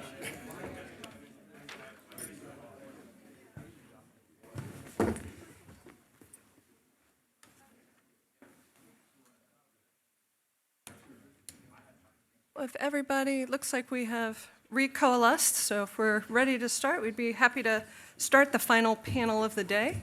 My name is Lynn Fisher. I am really happy to moderate our final panel. It's entitled The Appraisal Process. I probably would suggest we reframe that as the appraisal process and appraisal data. We have, I think, a few of our speakers today are going to focus on data. And of course, the last conversation set this panel up pretty much perfectly, right? What's the role of appraisals? Certainly from a viewpoint of a lender, thinking about the risk management process and where appraisals and collateral valuation fit in that context is certainly important. It's not just about a point estimate for a particular house, but hopefully a range, as my good friend is raising his hands in the back, a range of values in consideration of the entire risk that estimate provides. So I think with that, we're going to proceed in the order of the speakers listed in the agenda. I have three super experienced and knowledgeable folks on our panel today. I'm going to ask each of them to give just a tad of their own background when they start speaking, just to give you a feel of background. I heard yesterday you had some fabulous introductions, and I don't think I'm nearly that ready to roll this morning. But with that, I'd like to hand the mic over to Pete Carroll of CoreLogic to get us started. And Super. Pete, So, would you like- good morning, everybody. Thank you for asking me to join the panel. I'm delighted to be here. Are these mine here? How do we? Forward button. Let's see here. Yeah, there we go. Okay, super. So, just quick introduction. I work in public policy and industry relations at CoreLogic. Prior to that, I worked on public affairs style work, public policy work at Quicken Loans and Wells Fargo. Before that, 3 years at the Consumer Financial Protection Bureau, working on the Dodd-Frank Title 14 mortgage rulemakings, which is quite an experience. And I was a fintech entrepreneur for about a decade before that, working on automated underwriting decisioning platforms in housing finance and management consultant in housing finance prior to that. So kind of a mix of experiences in my career. I think my role to kick this off today is to talk a little bit about the imperative of collateral data and maybe try to frame up the discussion in the context of the panel we just had previously. And I was enjoying listening to the panel because I think these are themes that I know from my vantage point at both at CoreLogic and from a industry perspective, been hearing a lot about. I'm involved in a number of work groups at Housing Policy Council, at the Structured Finance Association, others. And there's a theme that keeps coming up, which is this notion of collateral risk, really thinking about a more holistic kind of score or value for collateral risk that's not just about value, that looks more holistically at the property. And the themes we hear about range from obviously valuation and different approaches to valuation, but the integrity of the structure, as was mentioned in the previous panel, employment persistence in a particular locality, natural hazard risks, which are becoming increasingly relevant in terms of what resiliency and other capabilities or features need to be in a structure. A number of just elements that ought to come together to give an investor or anybody a sense of what kind of a holistic picture of what the risk of that collateral looks like. And there's data that exists today that didn't exist previously, that kind of creates a kind of an interesting new frontier for this type of analysis. So just kind of with that in mind, there's just such a kind of a wide range of possible utilities for collateral data. I think I was going to kick off the discussion talking about the idea of a utility for collateral data, for property data. And that's this kind of kickoff is meant to be a discussion of what term I've been using that I've heard others use, a public utility data mart. And I think the idea here, little complex slide, I think, intentional. I think one of the ways we've been thinking about this is that the last decade has been an interesting period in housing finance with the GSEs in conservatorship. When I think about private capital and the ability for private capital to enter and compete effectively, just in general amongst one another and have efficient, high-quality business models, but then also competing head-to-head potentially with the GSEs. There's a lot that's happened over the last decade that has really benefited the GSEs from a technology innovation and efficiency standpoint that has not quite inured yet to the rest of the market. And it's just, honestly, it's kind of a classic, like almost a perfect storm of unintended consequence. And I broke it down, the way I like to talk about it is breaking it down into these three kind of eras over the last decade, where following the financial crisis, we obviously had a slew of mortgage regulations, and I just threw a bunch of them up there. And my intention is not to walk through them. It's more just to kind of demonstrate that there was a lot of regulation layered onto our industry, pretty much all of which the GSEs were exempted from, whereas private capital providers were not. I think the ones that come to mind the most frequently are the GSE patch under the qualified mortgage rule is one in particular. But that at the same time, there are a number of administrative standards, and I use that term deliberately. So kind of this culmination of both regulatory exemption, but then industry standards that were driven, I'm going to say, through administrative encouragement is how I would put it. And the Uniform Mortgage Data Program at the GSEs is really kind of it was really the seed of all this. I work a lot with Ed DeMarco over at HPC. And in speaking with Ed, I think the intent of UMDP at the time was a very different time. I think the modus operandi at the time was, how are we going to wind down the GSEs? What are we going to do about the GSEs? And I think a lot of the activity undertaken by FHFA at the time was in that vein. And the idea behind UMDP was to start consolidating some of the operational functions, such as servicing, alignment of servicing capabilities, but then data, trying to improve the data quality. I think one of the lessons we learned from the financial crisis was data quality was a serious issue. And FHFA provided a lot of encouragement to the GSEs to align their data around the MISMO data standard, the mortgage industry data standard. And today, it's proven to be an extremely potent and successful program, where both GSEs use the same file format for the same transactions when seller servicers transmit their data over to the GSEs as part of securing a guarantee on a mortgage-backed security and issuing an MBS. And that data includes, obviously, loan data. Over 650 fields of loan data flow from seller servicers over to the GSEs as a superset. And then another 450 plus of property information flows from the GSEs from the seller servicers over to the GSEs. And that property data includes basic property attributes. It includes condition characteristics, marketability, valuation, all the things you'd want to know. A significant, really rich data set of collateral information is sent over every day. That was kind of the first phase. So just this notion of data standardization, which has ratcheted up data quality to a significant degree with exemption to a slew of regulations, kind of marked the first era.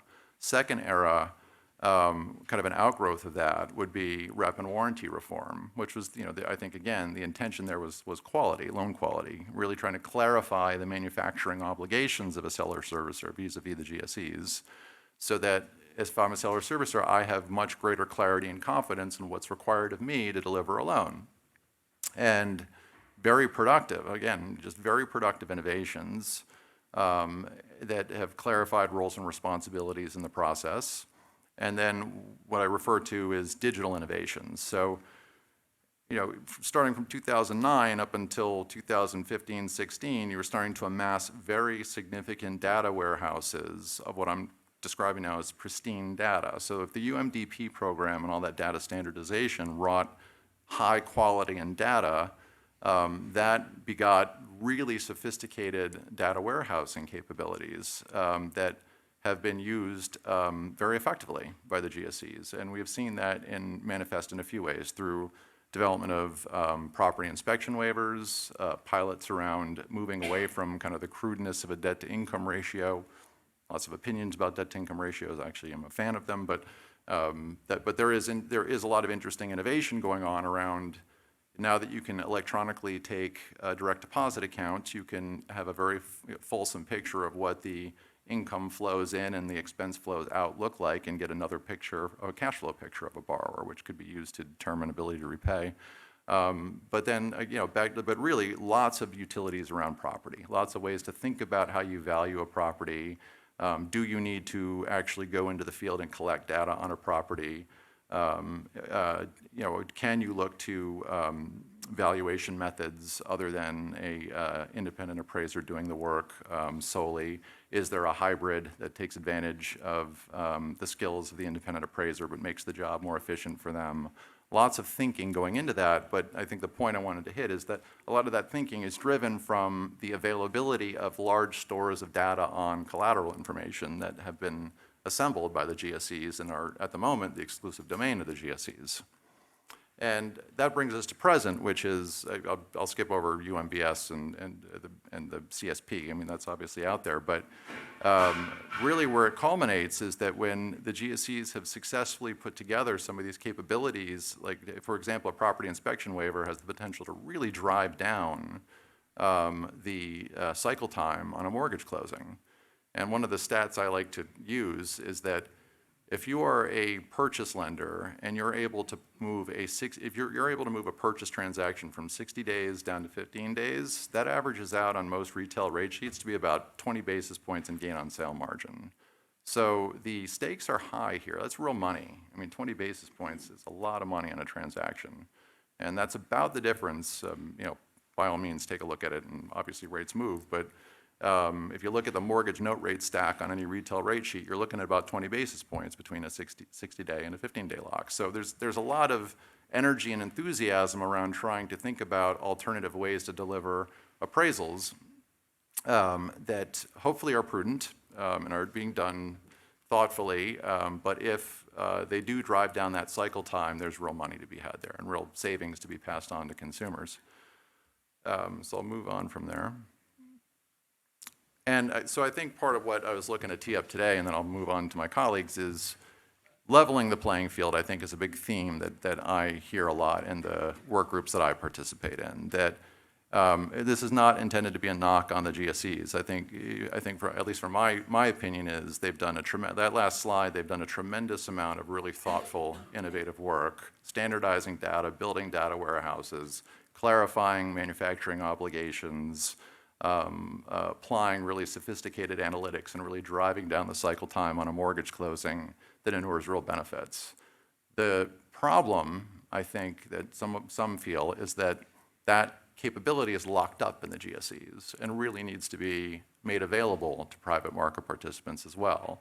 And I know I, for one, am a believer that a vibrant mortgage market where there are multiple secondary market execution paths available that all work efficiently is going to be a more optimal housing finance market. So this slide's just meant to indicate what some of the greatest hits are in terms of trying to level the playing field, and I don't need to spend a lot of time on them. I think the Treasury Housing Finance Reform Report covered most of this stuff, if not all of it. And it's just a combination of regulatory reforms that have to happen if you're going to level that operational playing field, and then industry standardization efforts that have to happen. And from my vantage point, the good news is there's a lot of really good work happening. I mean, we obviously are, we're seeing the QM patch is up for expiration, and there's a lot of discussion about what, if anything, may replace it. There's work being done to try to get investor disclosures aligned, to kind of clarify some of the other CFPB regulations that slow down private label securitizations and make them tougher to execute. On the industry, that's on the regulatory reform side, but on the industry standardization side, there's also really interesting work happening there too, where we've got I'm on the board of directors of MISMO, the Data Standards Group, and the GSEs are at the table alongside private issuers, and there's a lot of really thoughtful work going on as to how we can take the UMDP data framework and apply it to private label transactions as well. And that would, in my view, be very productive if we ended up having a, single or close to single standard for most mortgage originations around data. It would really improve quality.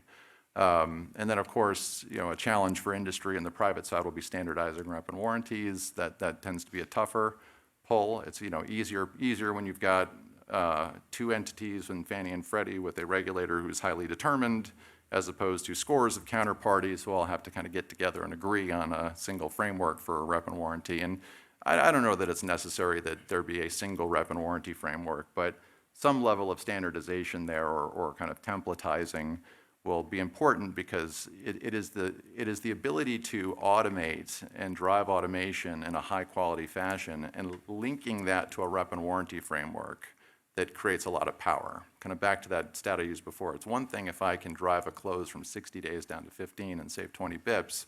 It's another if I can do that and have kind of repurchase risk certainty. If I know that I'm if I execute down this path, I can do it quickly, improve my gain on sale, and almost eliminate my repurchase risk, that's very powerful. And so I know this is getting beyond the scope of property and appraisal, so I'll make sure we bring it back into that. But this is the idea. The notion is if there's if nothing, one of the kind of frames I keep hearing in one of the work groups I sit on is, if nothing else, the ability for private participants to be able to access these kind of troves, these very valuable, high-quality troves of data stores at the GSEs, most notably property information, but also loan-level performance information. Making that available really functions as the raw material that would allow private capital to innovate at the same, on the same plane as the GSEs. So none of this is about trying to roll back innovations the GSEs have accomplished through a lot of hard work.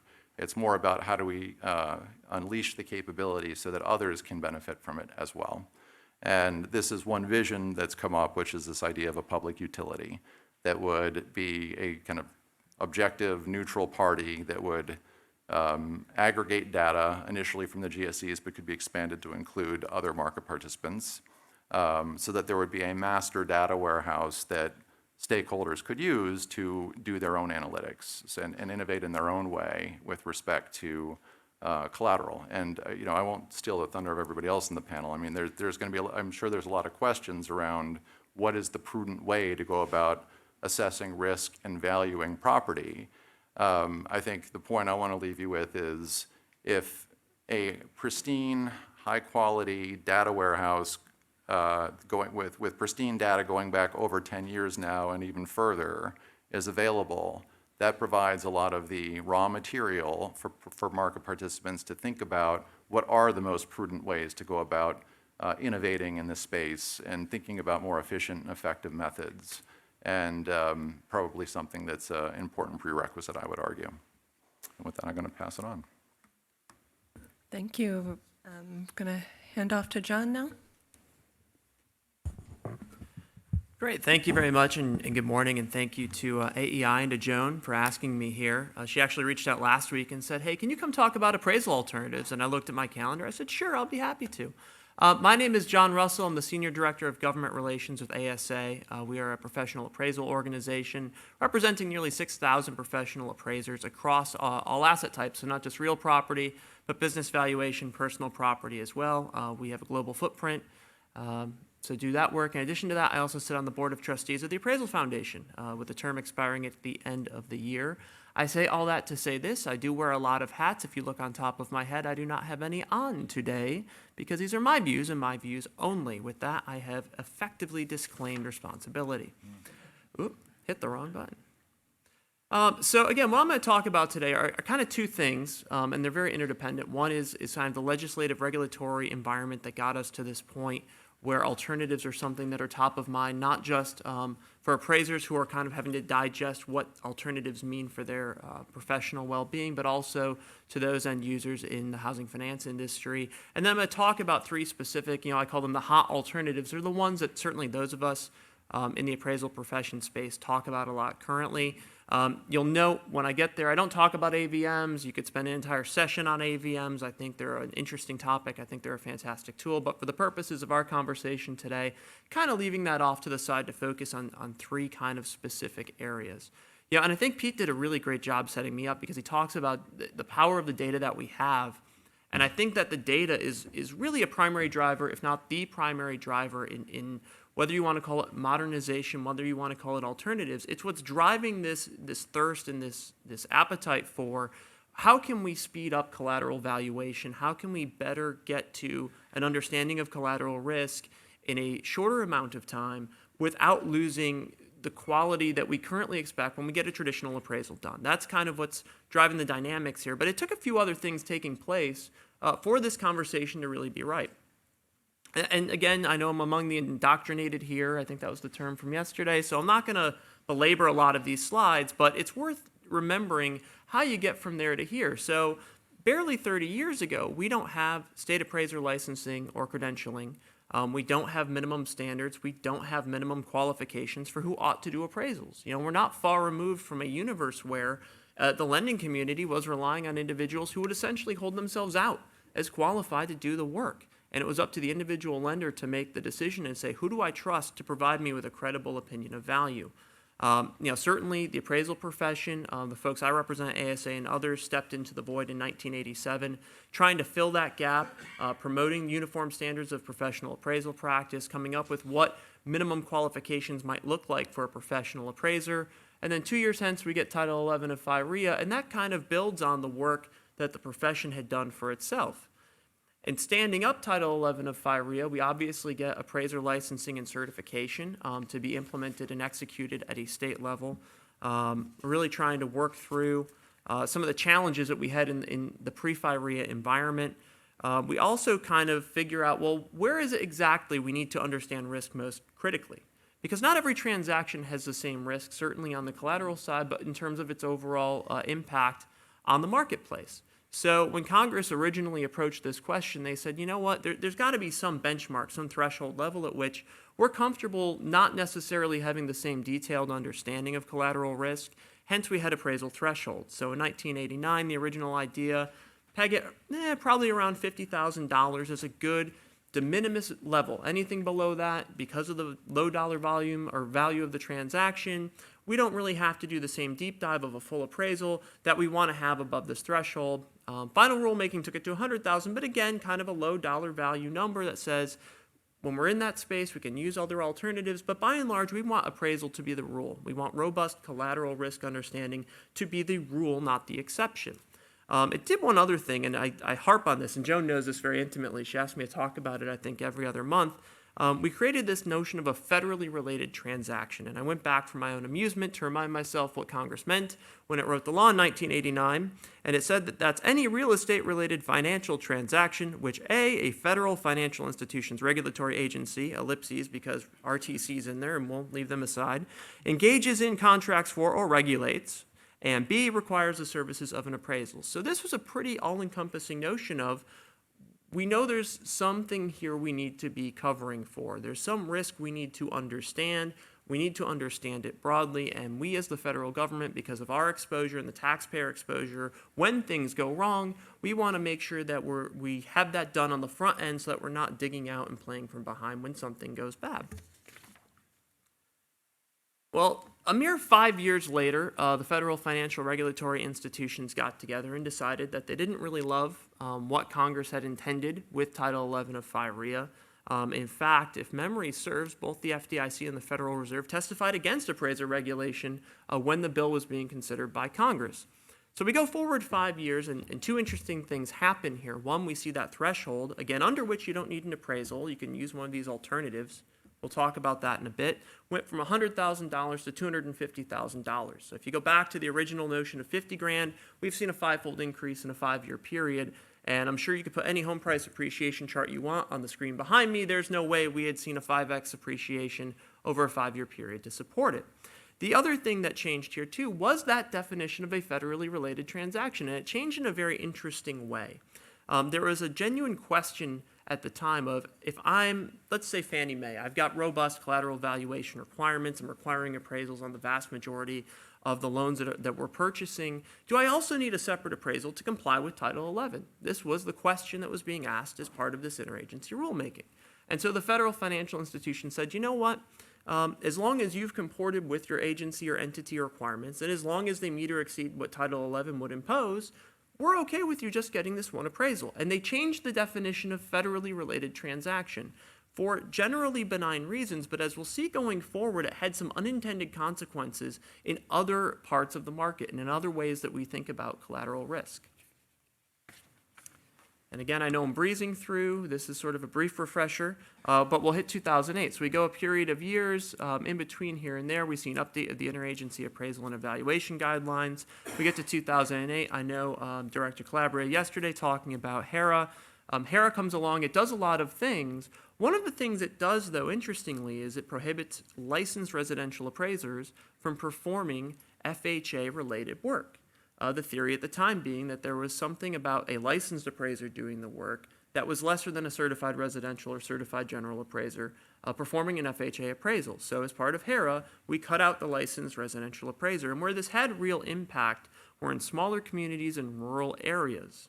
Okay? That's where the brunt of this was felt, where you had part-time appraisers. You didn't have enough market volume to sustain yourself on a full-time basis as an appraiser.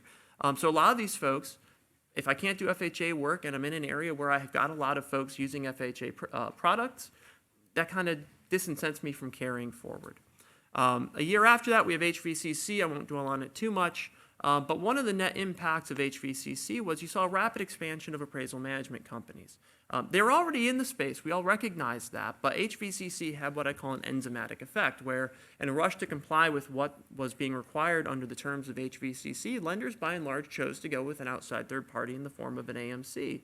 And as that took place, we saw a lot of competition on the price side. So where before, if I was a lender and I was paying the appraiser $425 for that appraisal, I'm still writing that same check for $425, only now it's going to the AMC who's turning around and giving some percentage of that amount to the appraiser.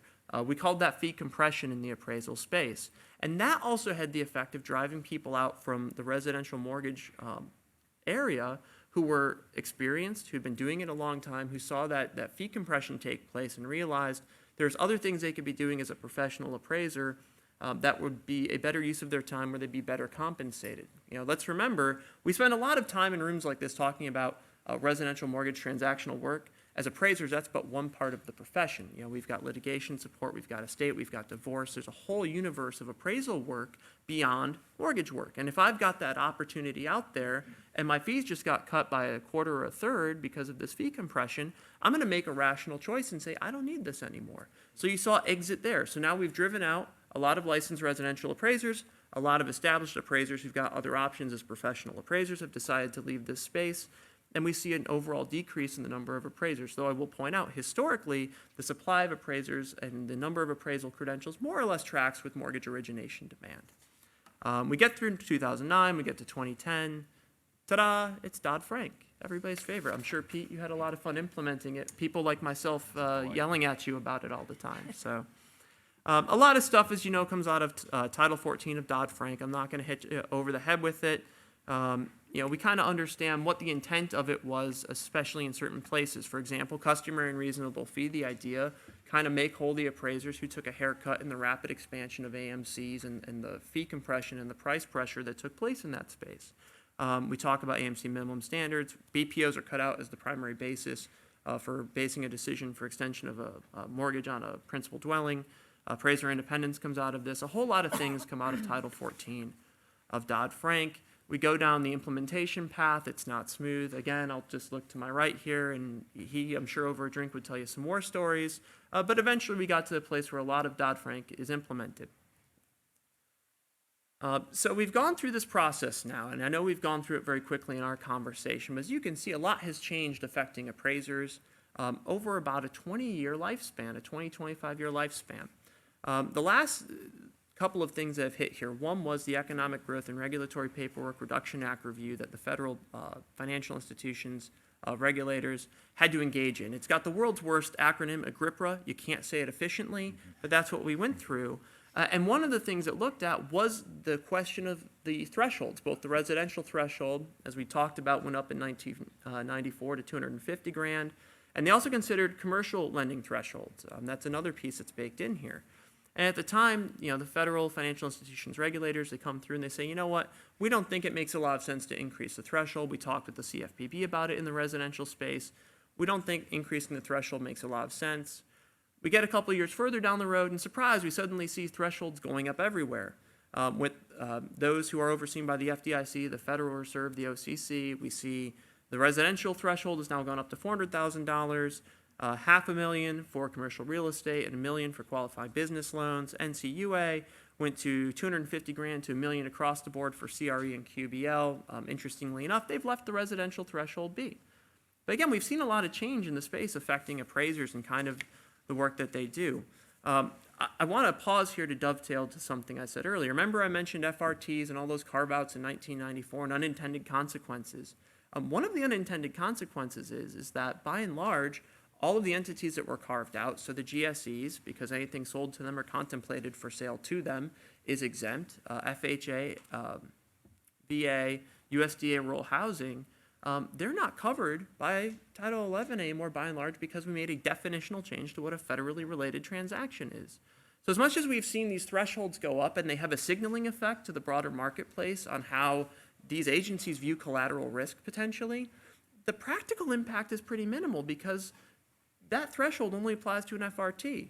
And we haven't seen a wholesale change yet from all the exempted entities to decide to liberalize their collateral valuation and appraisal requirements, at least not yet. Now, Fannie Mae and Freddie Mac could wake up tomorrow and decide to make wholesale changes. And because of the definitional change, there'd be a lot of confusion and a lot of argument over whether and to what extent that's appropriate.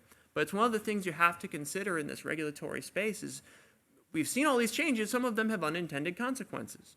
They wind up doing things that run counter to what's intuitive. I would tell you, anything that's going to touch the GSEs or FHA or VA or USDA rural housing seems inherently federally related today, certainly with the GSEs still in conservatorship, and yet they're explicitly not federally related transactions. This is what we live in today. And what appraisers have to operate under is they're asked an approach to do not just appraisals, but alternative appraisal products. So that's where we're going to land next. So there's three sort of things out there impacting appraisers when we talk about alternatives. I'm going to take my time now to walk through each of them, and I want to talk about some of the unintended consequences that arise from the use of alternatives. One that was hit on, I know you talk about property inspection waivers. That's another word for appraisal waivers. And I give Fannie Mae and Freddie Mac credit. They used PIW as the term previously. They now use appraisal waiver because we all understand what that means. Essentially, that means that if I'm Fannie Mae, I'll pick on Fannie Mae here not because I don't like them, but because theirs is the product I understand better. A lot of it's generally applicable to Freddie Mac as well, but because I'm not as intimately familiar with it, I don't want to opine on it too much. Sound good? If I'm Fannie Mae and I've got something that comes through the door, I've got a high credit score borrower, we're talking a credit score in the 800s, I've got a low LTV, I have a prior appraisal on that subject property in the past several years, it's already sitting in this data warehouse that came through UMDP, and I have a really robust understanding of the totality of the transaction, I'm going to make the decision to say I don't need an appraisal here because I look at the facts in front of me, this is a pretty low risk loan, right? And so that's what an appraisal waiver means. There's so little risk tied into that individual transaction, I've decided I don't need to understand at an individual level what I have in front of me in terms of collateral. Now, this has some practical impacts, and that first line I think is the biggest because everything flows from that top line. At no point in Fannie's process do they opine on the value of the subject property. They'll look at prior appraisals, they'll look at market activity around it in collateral underwriter and the data that they're sitting on, but they're not establishing a specific point in time value like an appraisal would. So there's no opinion of value ever established here, which means there's no valuation performed, and as we know under Dodd-Frank, that means nothing is going to be delivered to the home buyer 3 days prior to closing that tells them what the value of that collateral is.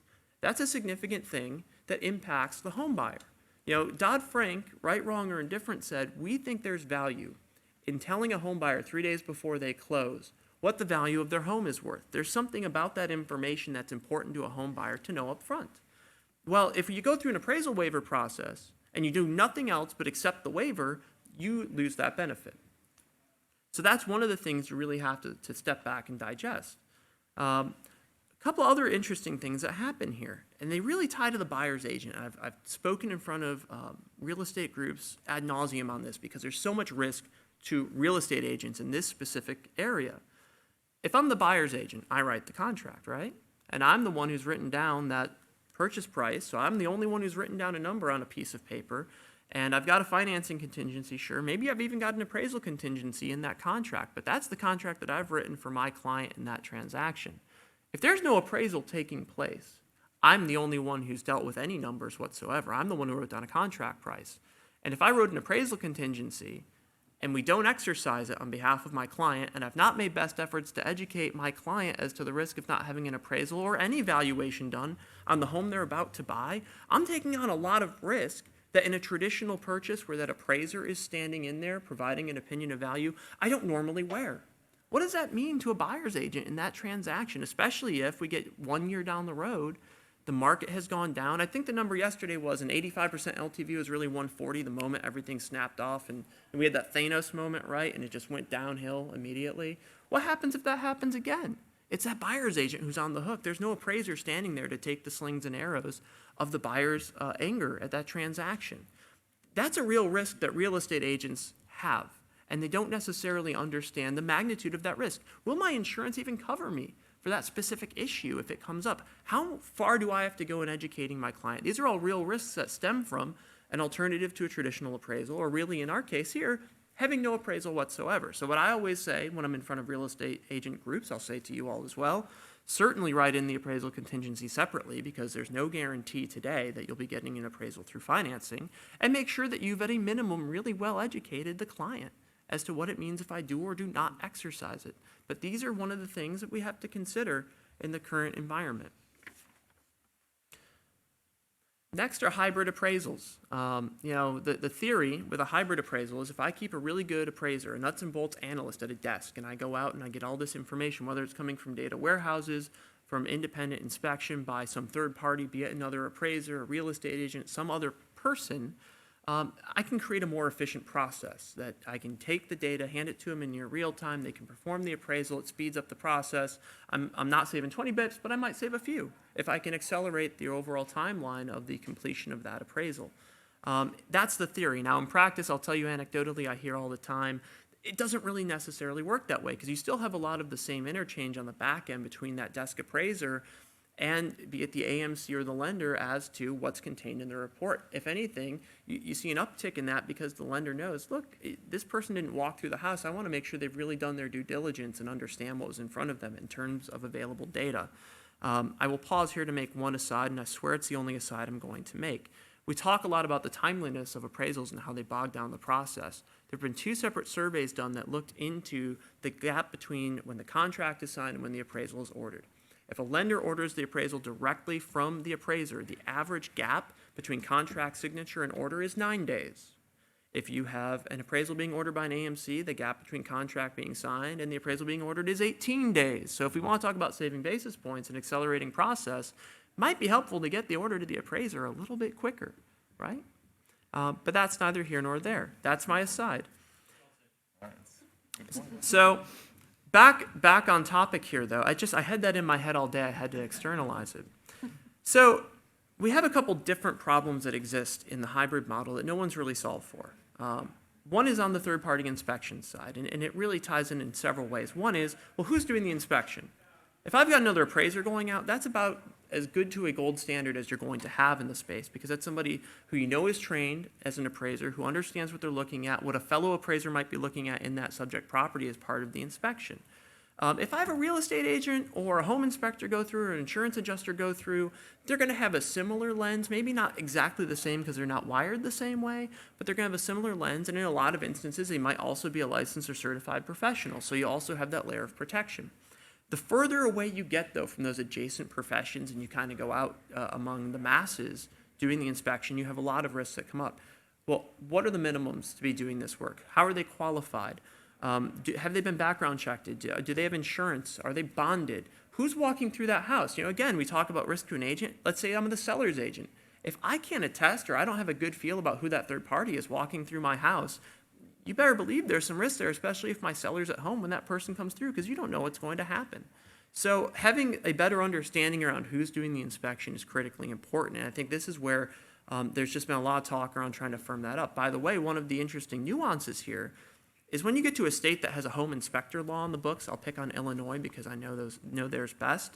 If you have a third party walk in who's not a licensed home inspector and they opine on at least two of the elements of that house, guess what? They've just done a home inspection and they've done it unlicensed. So they've done unlicensed home inspection. You've got a big problem there that nobody's stopped to think about. These are real things that are happening within the process that, again, are they solvable? Are they things you can control for? Absolutely. I think the best approach is if I'm the desk appraiser, I want to choose who's going through the house, ideally another appraiser. I want to control how they're doing that inspection. And if there's something missing, I want the ability to send them back to correct the deficiency in the information in front of me.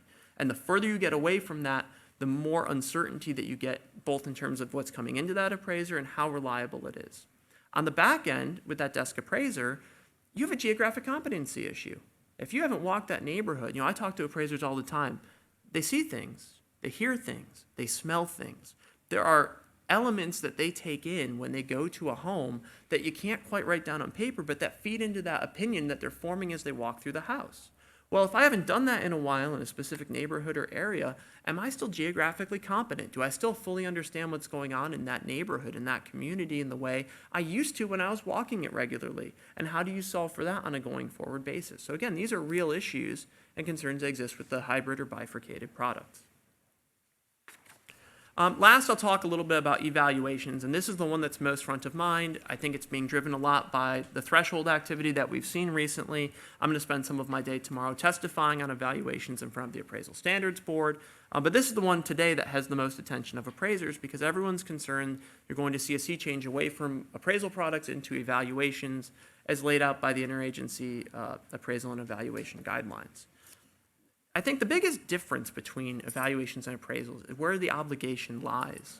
If I hire an appraiser, it's the appraiser's obligation to complete the assignment in conformity with USPAP and in a professional manner because that's what they've accepted, both in terms of their state license or certification, but also if they belong, say, to a professional organization. They're expected to go out, there's things they're expected to do, and all the obligations fall back on the appraiser. In evaluations, the obligation begins and ends at the lender level, at the bank level. All of the obligations that the IAEG passes through, they pass through to the financial institution. Now, the institution can certainly set expectations for the individual who performs the evaluation, but you don't have that same direct linkage as you do in appraisal practice. And if you have a non-appraiser performing that evaluation, you also lose the benefit of oversight from a state licensing and certification board. So again, if I'll pick on Ernie because he's sitting right here. If Ernie goes and does an evaluation in Ohio, assuming that he's allowed to do it by his state law, and he does. Right, but if he goes in and he does something wrong, there's still some recourse available there because you hold a license or certification from your state.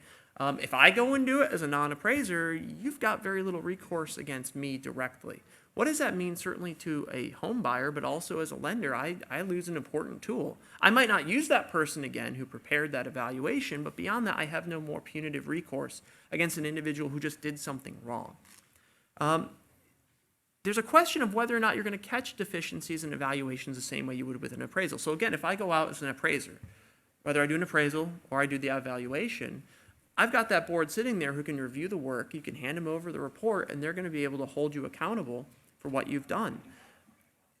At best, when you have a bank reviewer or a bank examiner come in, they're going to look broadly at the institution's activities, but they may not catch every single transaction that's taken place, and there's a potential for some deficiencies to slip through the cracks. You don't have that same ability to get direct oversight as you do certainly with an appraiser, preparer, and certainly not with an appraisal. The last point here, and then I'll pause and go over to Joan, is that it's been talked about recently, do we also have a two-tier system in evaluations, right? If I'm a non-appraiser preparer, your expectation of me might be different than Ernie. It darn well should be, quite frankly, if it's me and it's Ernie. So does that hold Ernie unfairly accountable to a higher standard than the non-appraiser preparer? Does that create already a two-tier system in evaluation that wouldn't otherwise exist, right? That's another one of these considerations that hasn't really been solved for or addressed robustly with evaluation, certainly as it extends to origination work. We know evaluations are used in portfolio management all the time. Where the concern really attaches, and I think what we're talking about here is the closer you get, certainly in refi, but also new money on the purchase side. And I think that's what's driving a lot of the conversation in the appraiser community today. With that, I'm going to hand the clicker over to John.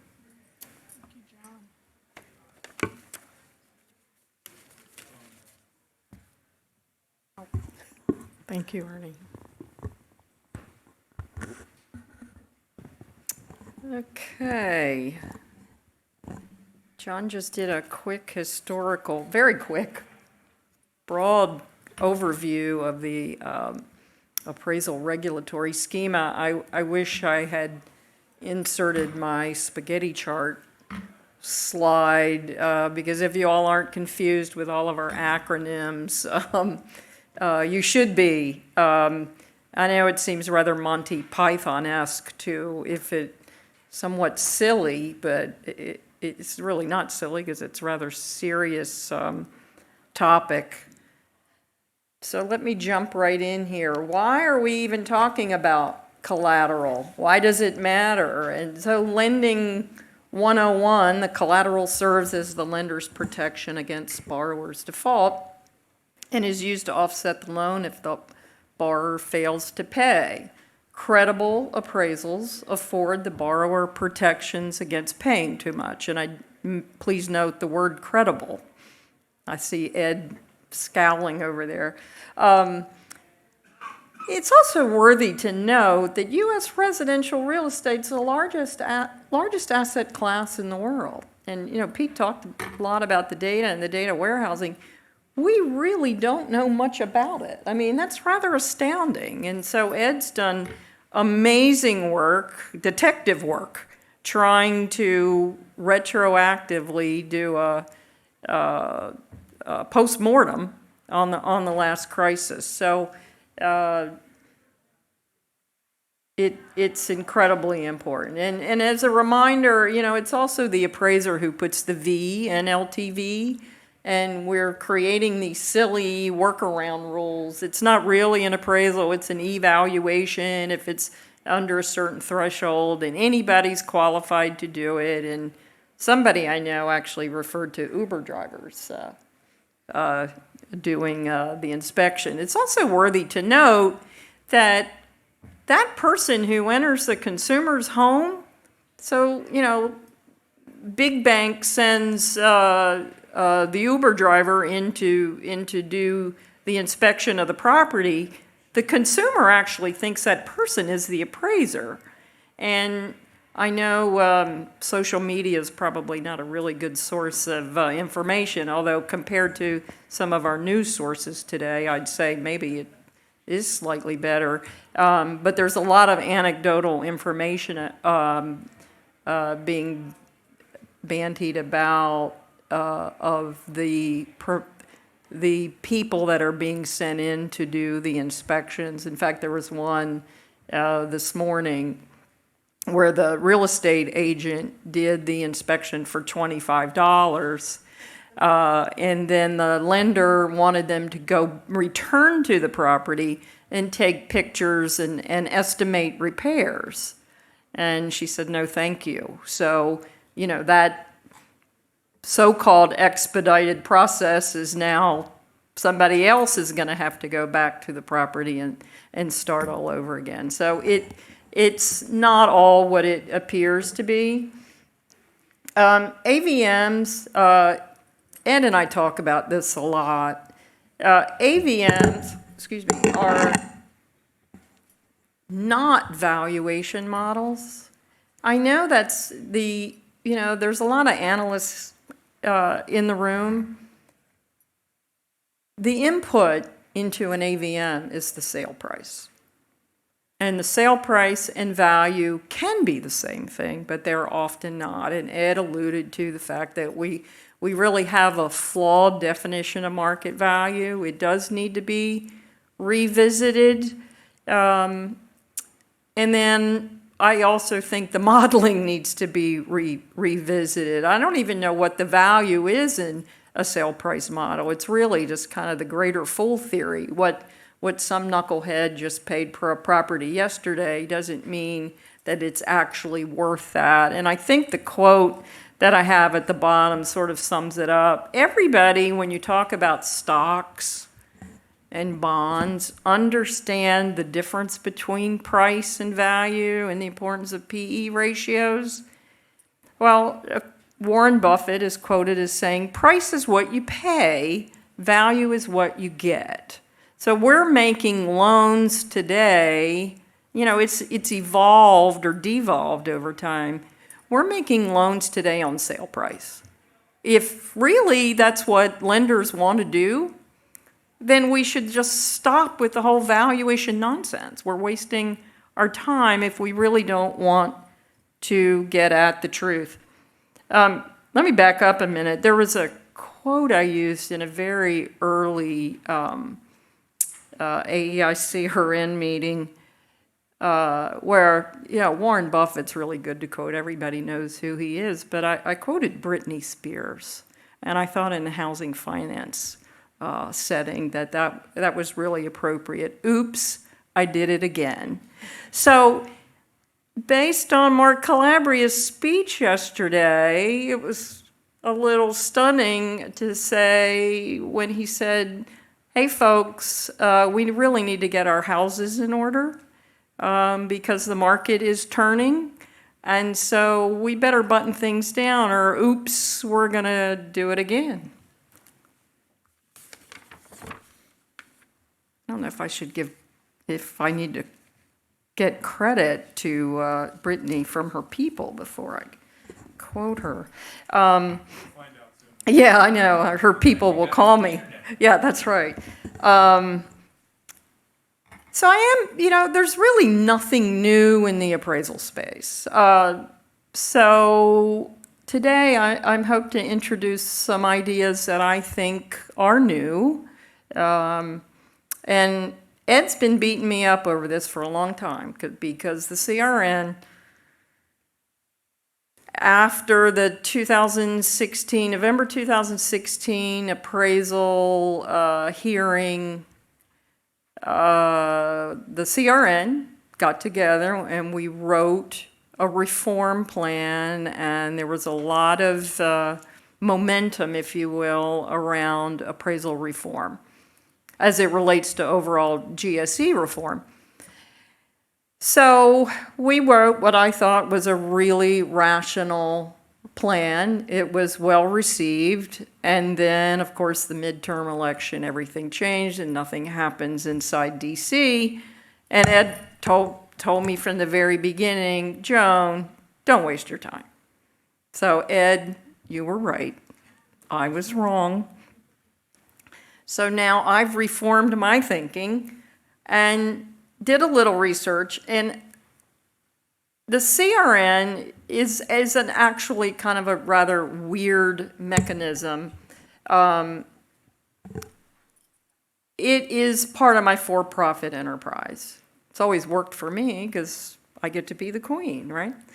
So now it's time. We're going to spin the CRN off into a not-for-profit and create a self-regulating organization. And for those of you who are not familiar with SROs, you probably are. Their examples are like FINRA and its relationship to the Securities and Exchange, the SEC. AEI-CRN has created the generally accepted SIFMA, New York Stock Exchange, and there are many, many others.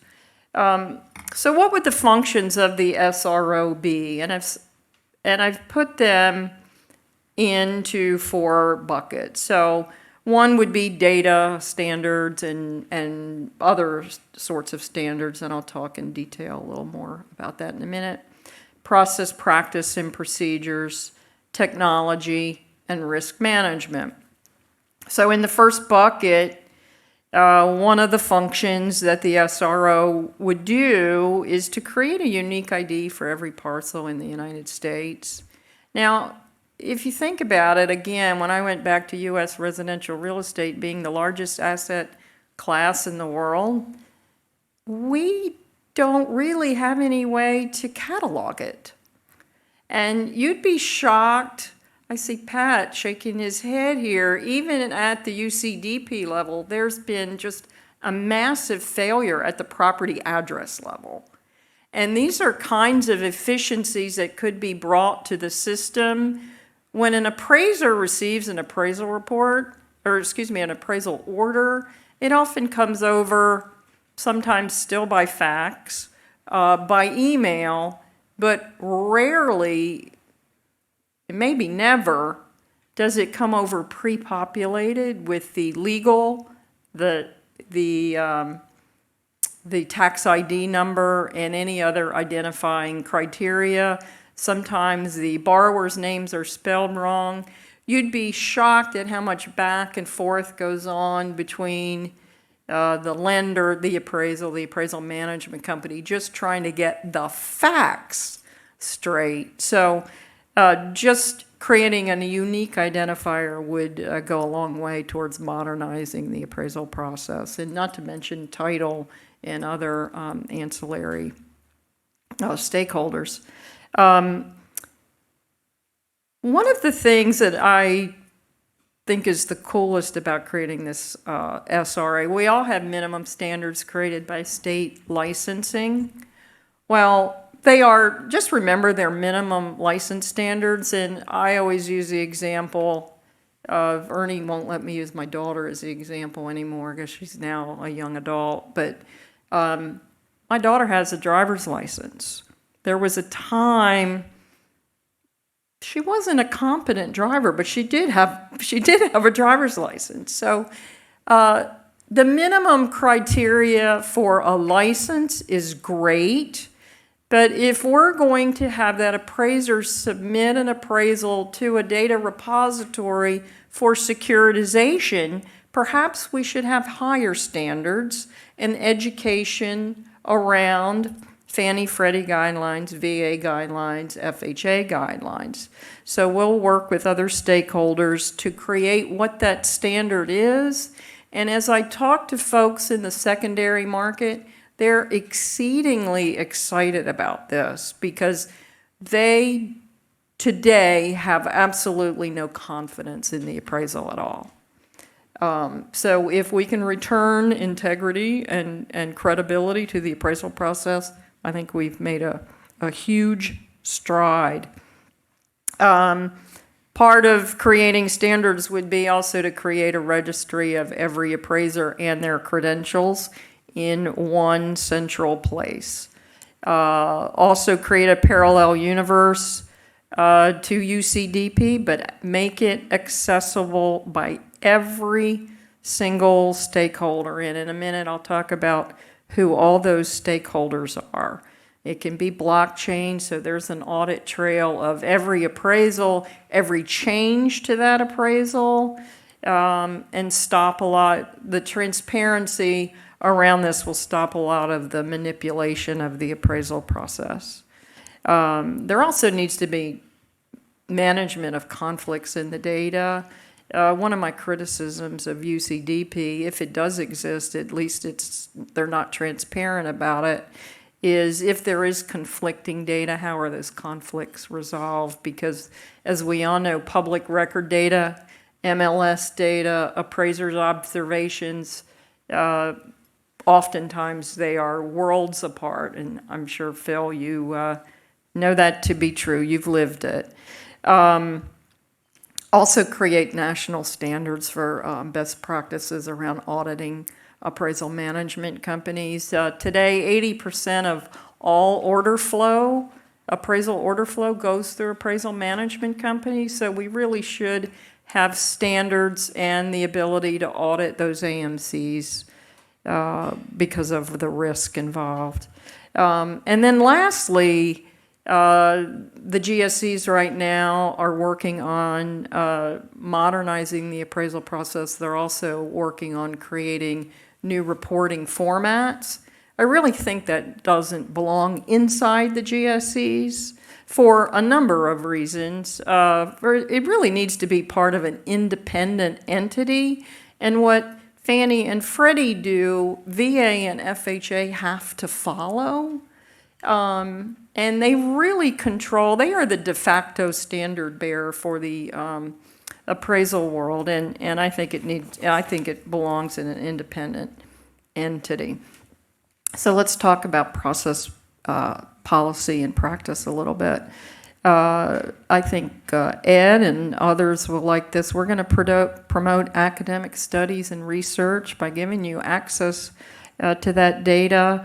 There's a alleged appraiser shortage. If that's true or whether it's not true, it doesn't matter because there should be scholarship programs to promote trainees with emphasis on veterans, minorities, and women.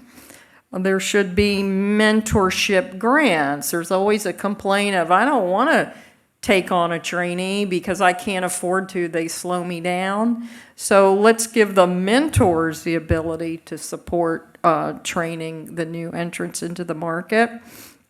And then a dispute resolution process. The FIFIAC agencies bring this up a lot. If there's a value dispute, you talk about a bottleneck in the system, who's going to handle that? So there should be an expeditious way to do that. And then Ed's talked about this a lot. Let's define value and talk about a sustainable lending value. That's a very common thing in European markets. And then also a quick sale value. If I'm a lender and this is a high risk loan and I'm going to have to take back the collateral, what's it going to be worth? Because market value and quick sale value, there's quite a difference in there, and that can be very painful for the lender. So who's that guy? That's Jack Nicholson. If you all watched A Few Good Men, you might remember the big speech on "You can't handle the truth." Well, that's a little bit, not a little bit, that's a lot of what's going on in the appraisal space. And some of it's natural, some of it's unnatural. There's natural friction between loan production and the appraiser. That's just natural. The real estate agent wants the loan to be consummated. They get paid a commission. They're financially incentivized. The loan officer, the way the system's set today, gets incentive whether they're making a good loan or a bad loan. They just want to close the loan and get their commission as well. The appraiser is the only independent party to the transaction. They don't get paid on the outcome of the deal. They're supposed to be paid whether the deal is consummated or not. So there's tremendous pressure, ergo why you ended up with the Home Valuation Code of Conduct imposed upon Fannie and Freddie, and we seem to have forgotten that piece of history that left an indelible mark on the appraisal process. So I would respectfully submit, the question to the audience: how many disciplinary actions have there been brought for violations of appraisal independence? Phil, do you know the answer? 0. And how many violations of appraisal independence do you suppose there are? I can say with 100% confidence it's not 0, right? I'll be talking about it in the last hour. Yeah, exactly. So we really need to do something about that. Again, Mark Calabria talked about integrity. If we're going to reform the appraisal process, we're going to have to find a path where we can actually tell the truth and be allowed to tell the truth. And then lastly here, my point is ridding the process of an appraisal is fundamentally corrupt. Now, I chose that word, corrupt. There were lots of other words I could have inserted in there, like silly, stupid, reckless. Choose your own words. It's just silly to take out the only independent party to the transaction. Let's move on to technology. Once you have the data collected into a centralized repository with access to all the stakeholders, you're now supporting the MBS market through transparency. And the GSE reform plan wants to bring private MBS back. Well, now if they can have access to that data, that furthers that cause. We also need to research mark-to-market valuation methodologies because the Basel requirements are requiring lenders to mark-to-market loans in their portfolio.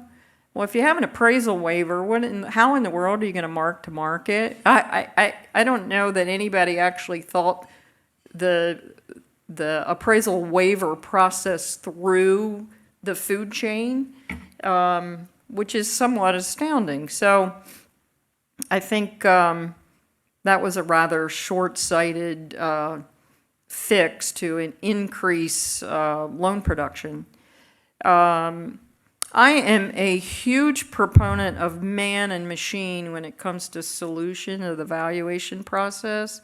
We also need to be developing the 3 approaches to value, but do that in a technically forward way.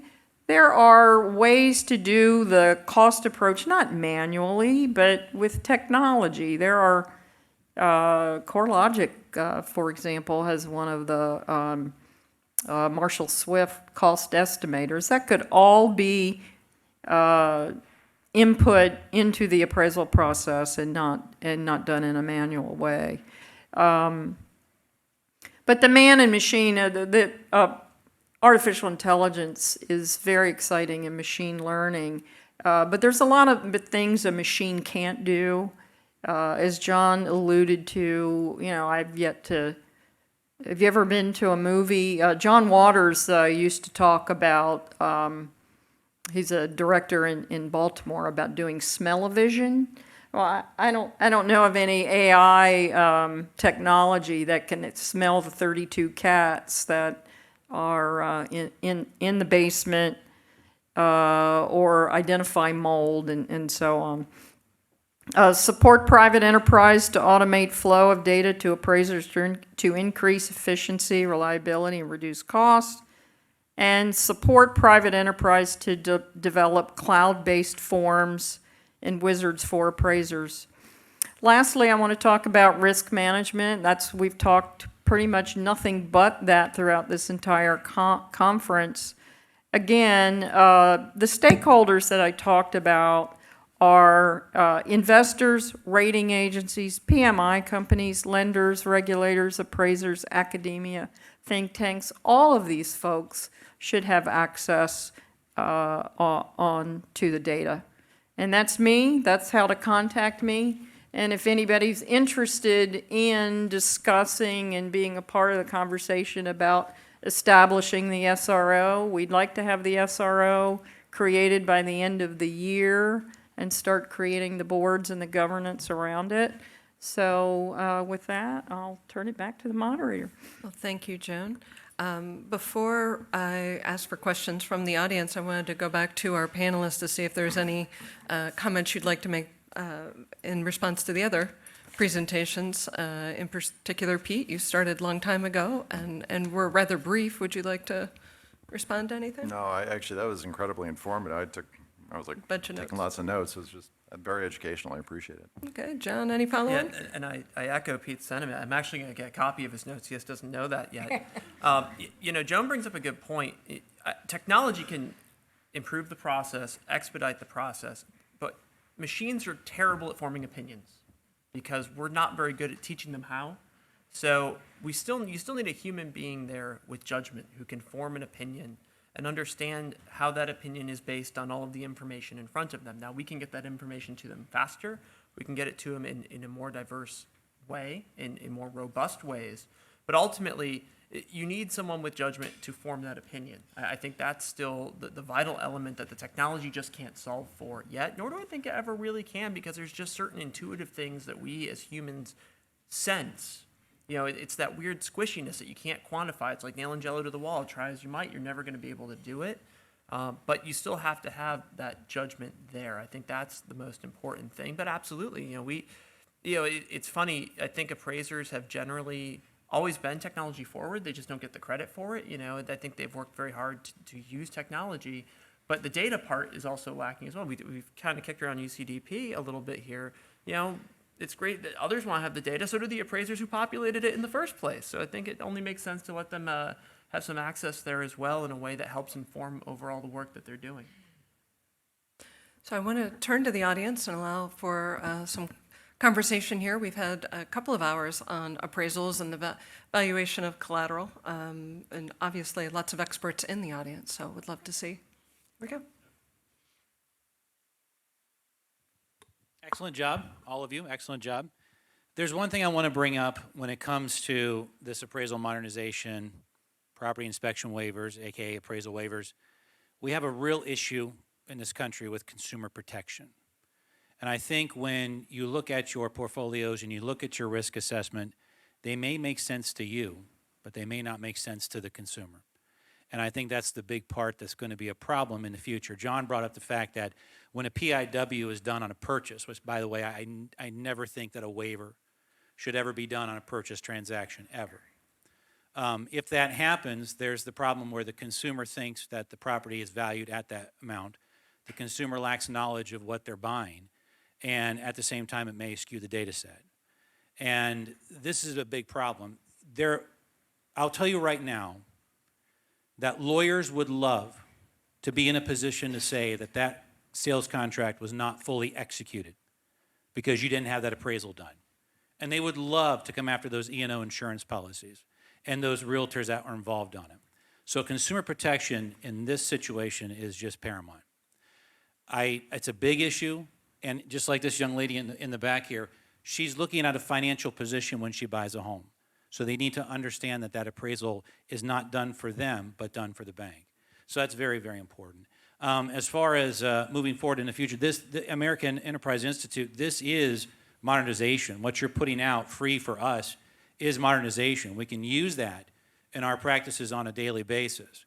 But as far as you getting something done quicker and faster to save money, remember, Fannie and Freddie are still under conservatorship, and a great majority of the population don't trust them. You know, when something's under conservatorship and you need the government to exist, people just don't trust you.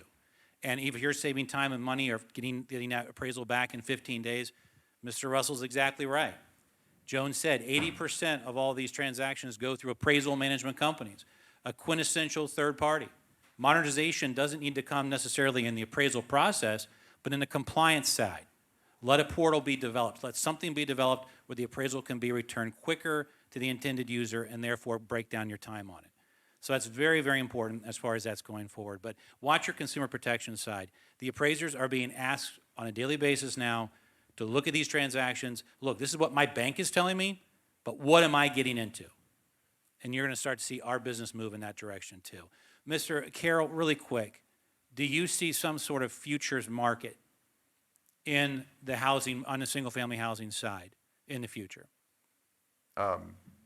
That's an interesting question. I mean, I think there's a lot of talk, and so I'm not sure if this is directly responsive. I mean, I hear a lot of interest around pricing indices and the like around new swap markets that could develop around CRT or private transactions and the like. And yeah, I mean, valuation I think would be fairly critical to that. Okay.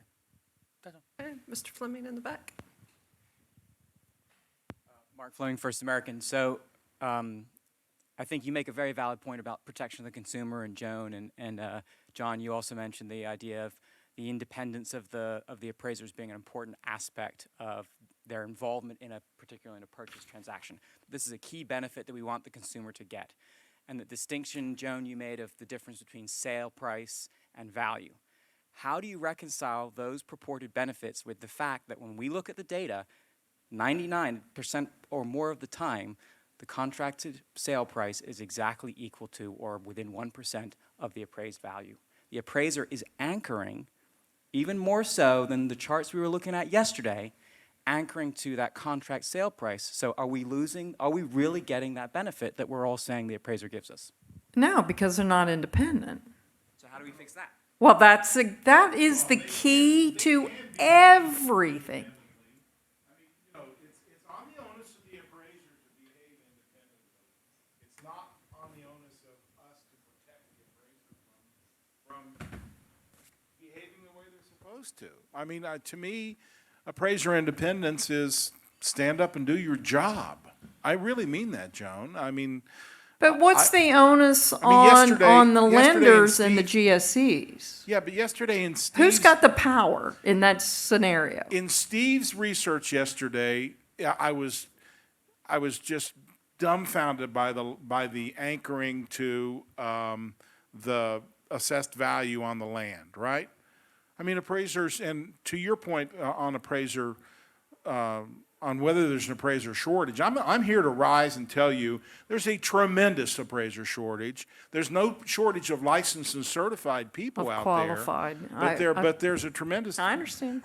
shortage, or we wouldn't have that anchoring, right? And by the same token, we wouldn't, I'm with you, Mark. I mean, how do we add to the process if we're basically affirming public record data and the price, right? So we have to behave independently if we're going to protect ourselves as a useful contributor. And one more thing, we are not in the business of protecting the consumer, Phil. I'm sorry. That's not the intended user of the report, and it's not the reason why we're writing the report. We're in the business of answering a question for our client, which is the lender.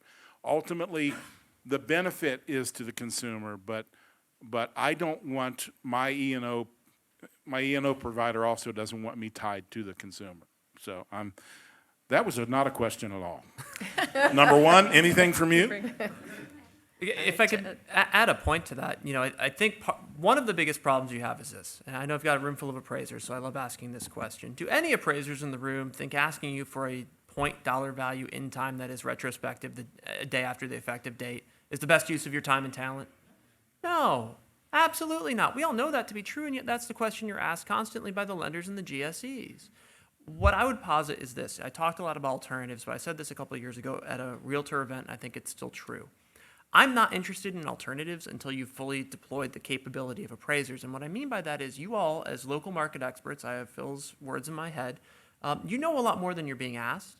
And you also have a lot more in terms of how you can express that. We talk about sustainable value, long-term value, quick sale value, an ability to be prospective and retrospective, to provide that value, certainly to the intended user, that lender client. But look, Congress, for better or worse, said, we think the consumer has something here they need to know.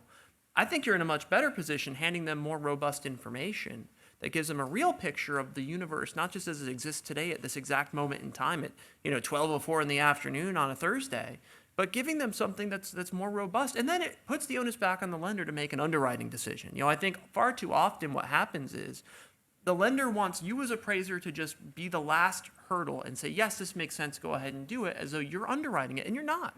So if we get away from that one question and we broaden out and tap the appraiser for everything that they know and everything that they see, and then we hand that all back to the lender, they've got a lot more information in front of them, and they can make a much better underwriting decision than they can with that point in time value. That's what needs to happen.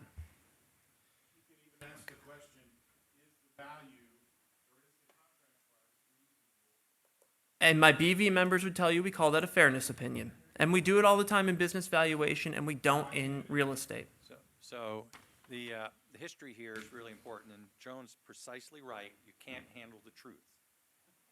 So what do we know? The last time we tried this, and I got refreshed on it because The Economist magazine is doing a 10-page thing on housing prices around the world and values and all that. And so they asked me, and they were channeling the Queen, and they said, what's this mortgage lending value? And you wrote about it 7, 8 years ago. What were you talking about, and why were you talking about it? And I gave them the history, and then the quote that's going to be in The Economist is that it was abandoned in the United States. We had it in 1934, 1935 with FHA. It was called warranted value. We had it with the VA. It was called reasonable market value. And it was driven out of the marketplace by the government and, I'll say it, the NAR. So what happened? We had this, and the VA had reasonable market value, was in their statute once they were created as separate from FHA. And in 1952, the complaint by the industry, NAR, is that we are losing too many deals because the reasonable value is coming in. They couldn't handle the truth. Right. our estimates, which we know what the value is, so why would we need somebody else to give us a different opinion? And therefore, they had Congress delete the word reasonable. And to this day, the word reasonable is gone. And so the challenge is, how do you get this done going forward? And you've laid out some things, but one of the things we're going to do, I think I mentioned it, we're going to make this report available to the consumer. That's real consumer protection. Give them the facts that they need in order to figure out what's going on in the neighborhood or the dozen neighborhoods they're thinking about, because they can just go pick address after address after address. Now we've got educated consumers. That's what we ultimately need, because the government, I'm sorry to say, isn't going to protect the consumer. It hasn't protected the consumer in the past. And the vested interests that are making a little more money by having the value come in anchored. Ernie's right. This is the 4th or 5th time we've seen research at this conference in the past and yesterday that shows anchoring by the appraiser. So my question for John is, how do you fix that? Because something's broken here when you have all this anchoring. You're not getting an opinion. You're getting an anchored result that's anchored to the sales price. Well, look, there's the theoretical, which is you get off of that point in time value so that you don't have to anchor. You're now dealing, it could be ranges, it could be any number of solutions. I think the other, Joan brings up an excellent point. There's a power imbalance you have to negotiate. If I'm just, the appraisers in this room are among the best in their profession. They're well established. If they lose a client tomorrow, they will not lose food off their table, okay? That is not the reality for the vast majority of appraisers. Most of them are out there churning every day, taking in orders, turning back out reports. And for them, there's a real risk that if I don't get this done in a way that's satisfactory to that lender client, to that AMC, if I'm not, hitting the number, it's the dirty word, right? But if I don't accomplish that and I become a hindrance to the process, if I do that too often, I'm going to be cut out. And we know that takes place. It's not like this is just some fairy tale that never happens. We know appraisers get taken off of lists because they're willing to stand up for their principles and say, hey, there's something not making sense here. I've got a gap between your sales price and what value is showing. How do you solve for that imbalance? I don't really have a ready answer for you. I think getting off of point value, certainly, again, it puts it back as an underwriting question. I think people look at the appraiser like you're supposed to be the almighty, you make the deal happen. That's not how it's supposed to operate. The lender makes the determination. And by the way, a lender can decide, you know what, I might have a sales price well above the value the appraiser reports, but I'm looking at the fundamentals of the deal and it makes sense. You can still make that loan. Maybe you can't place it exactly where you want, but you still have the latitude to make an underwriting decision.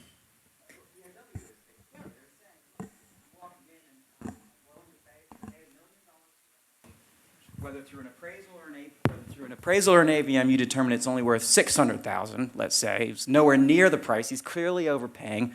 Let's assume he's not doing it under duress, to use your point for the moment. And he wants to put $50,000 down on it. Go for it. Why are we wasting our time? That's exactly how PIW, to your point, is trading these things.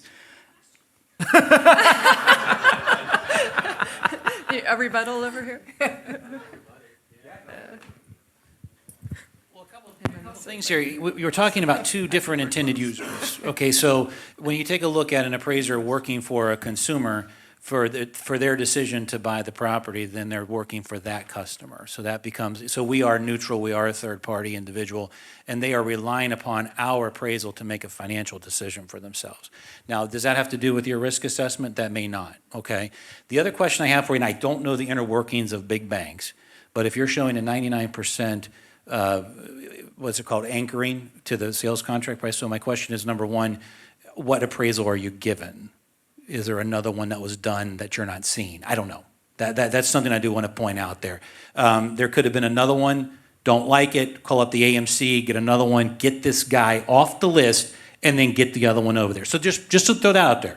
Or more to the point, because what happens is the AMC or the reviewer at the bank beats up the appraiser. Thank you. The appraiser is now saying, fine, I'll give you the contract. I'll give you the contract price. Okay, so there you go. Also, the National Association of Realtors, I think their last survey said that like 90% came in a contract, 10% did not.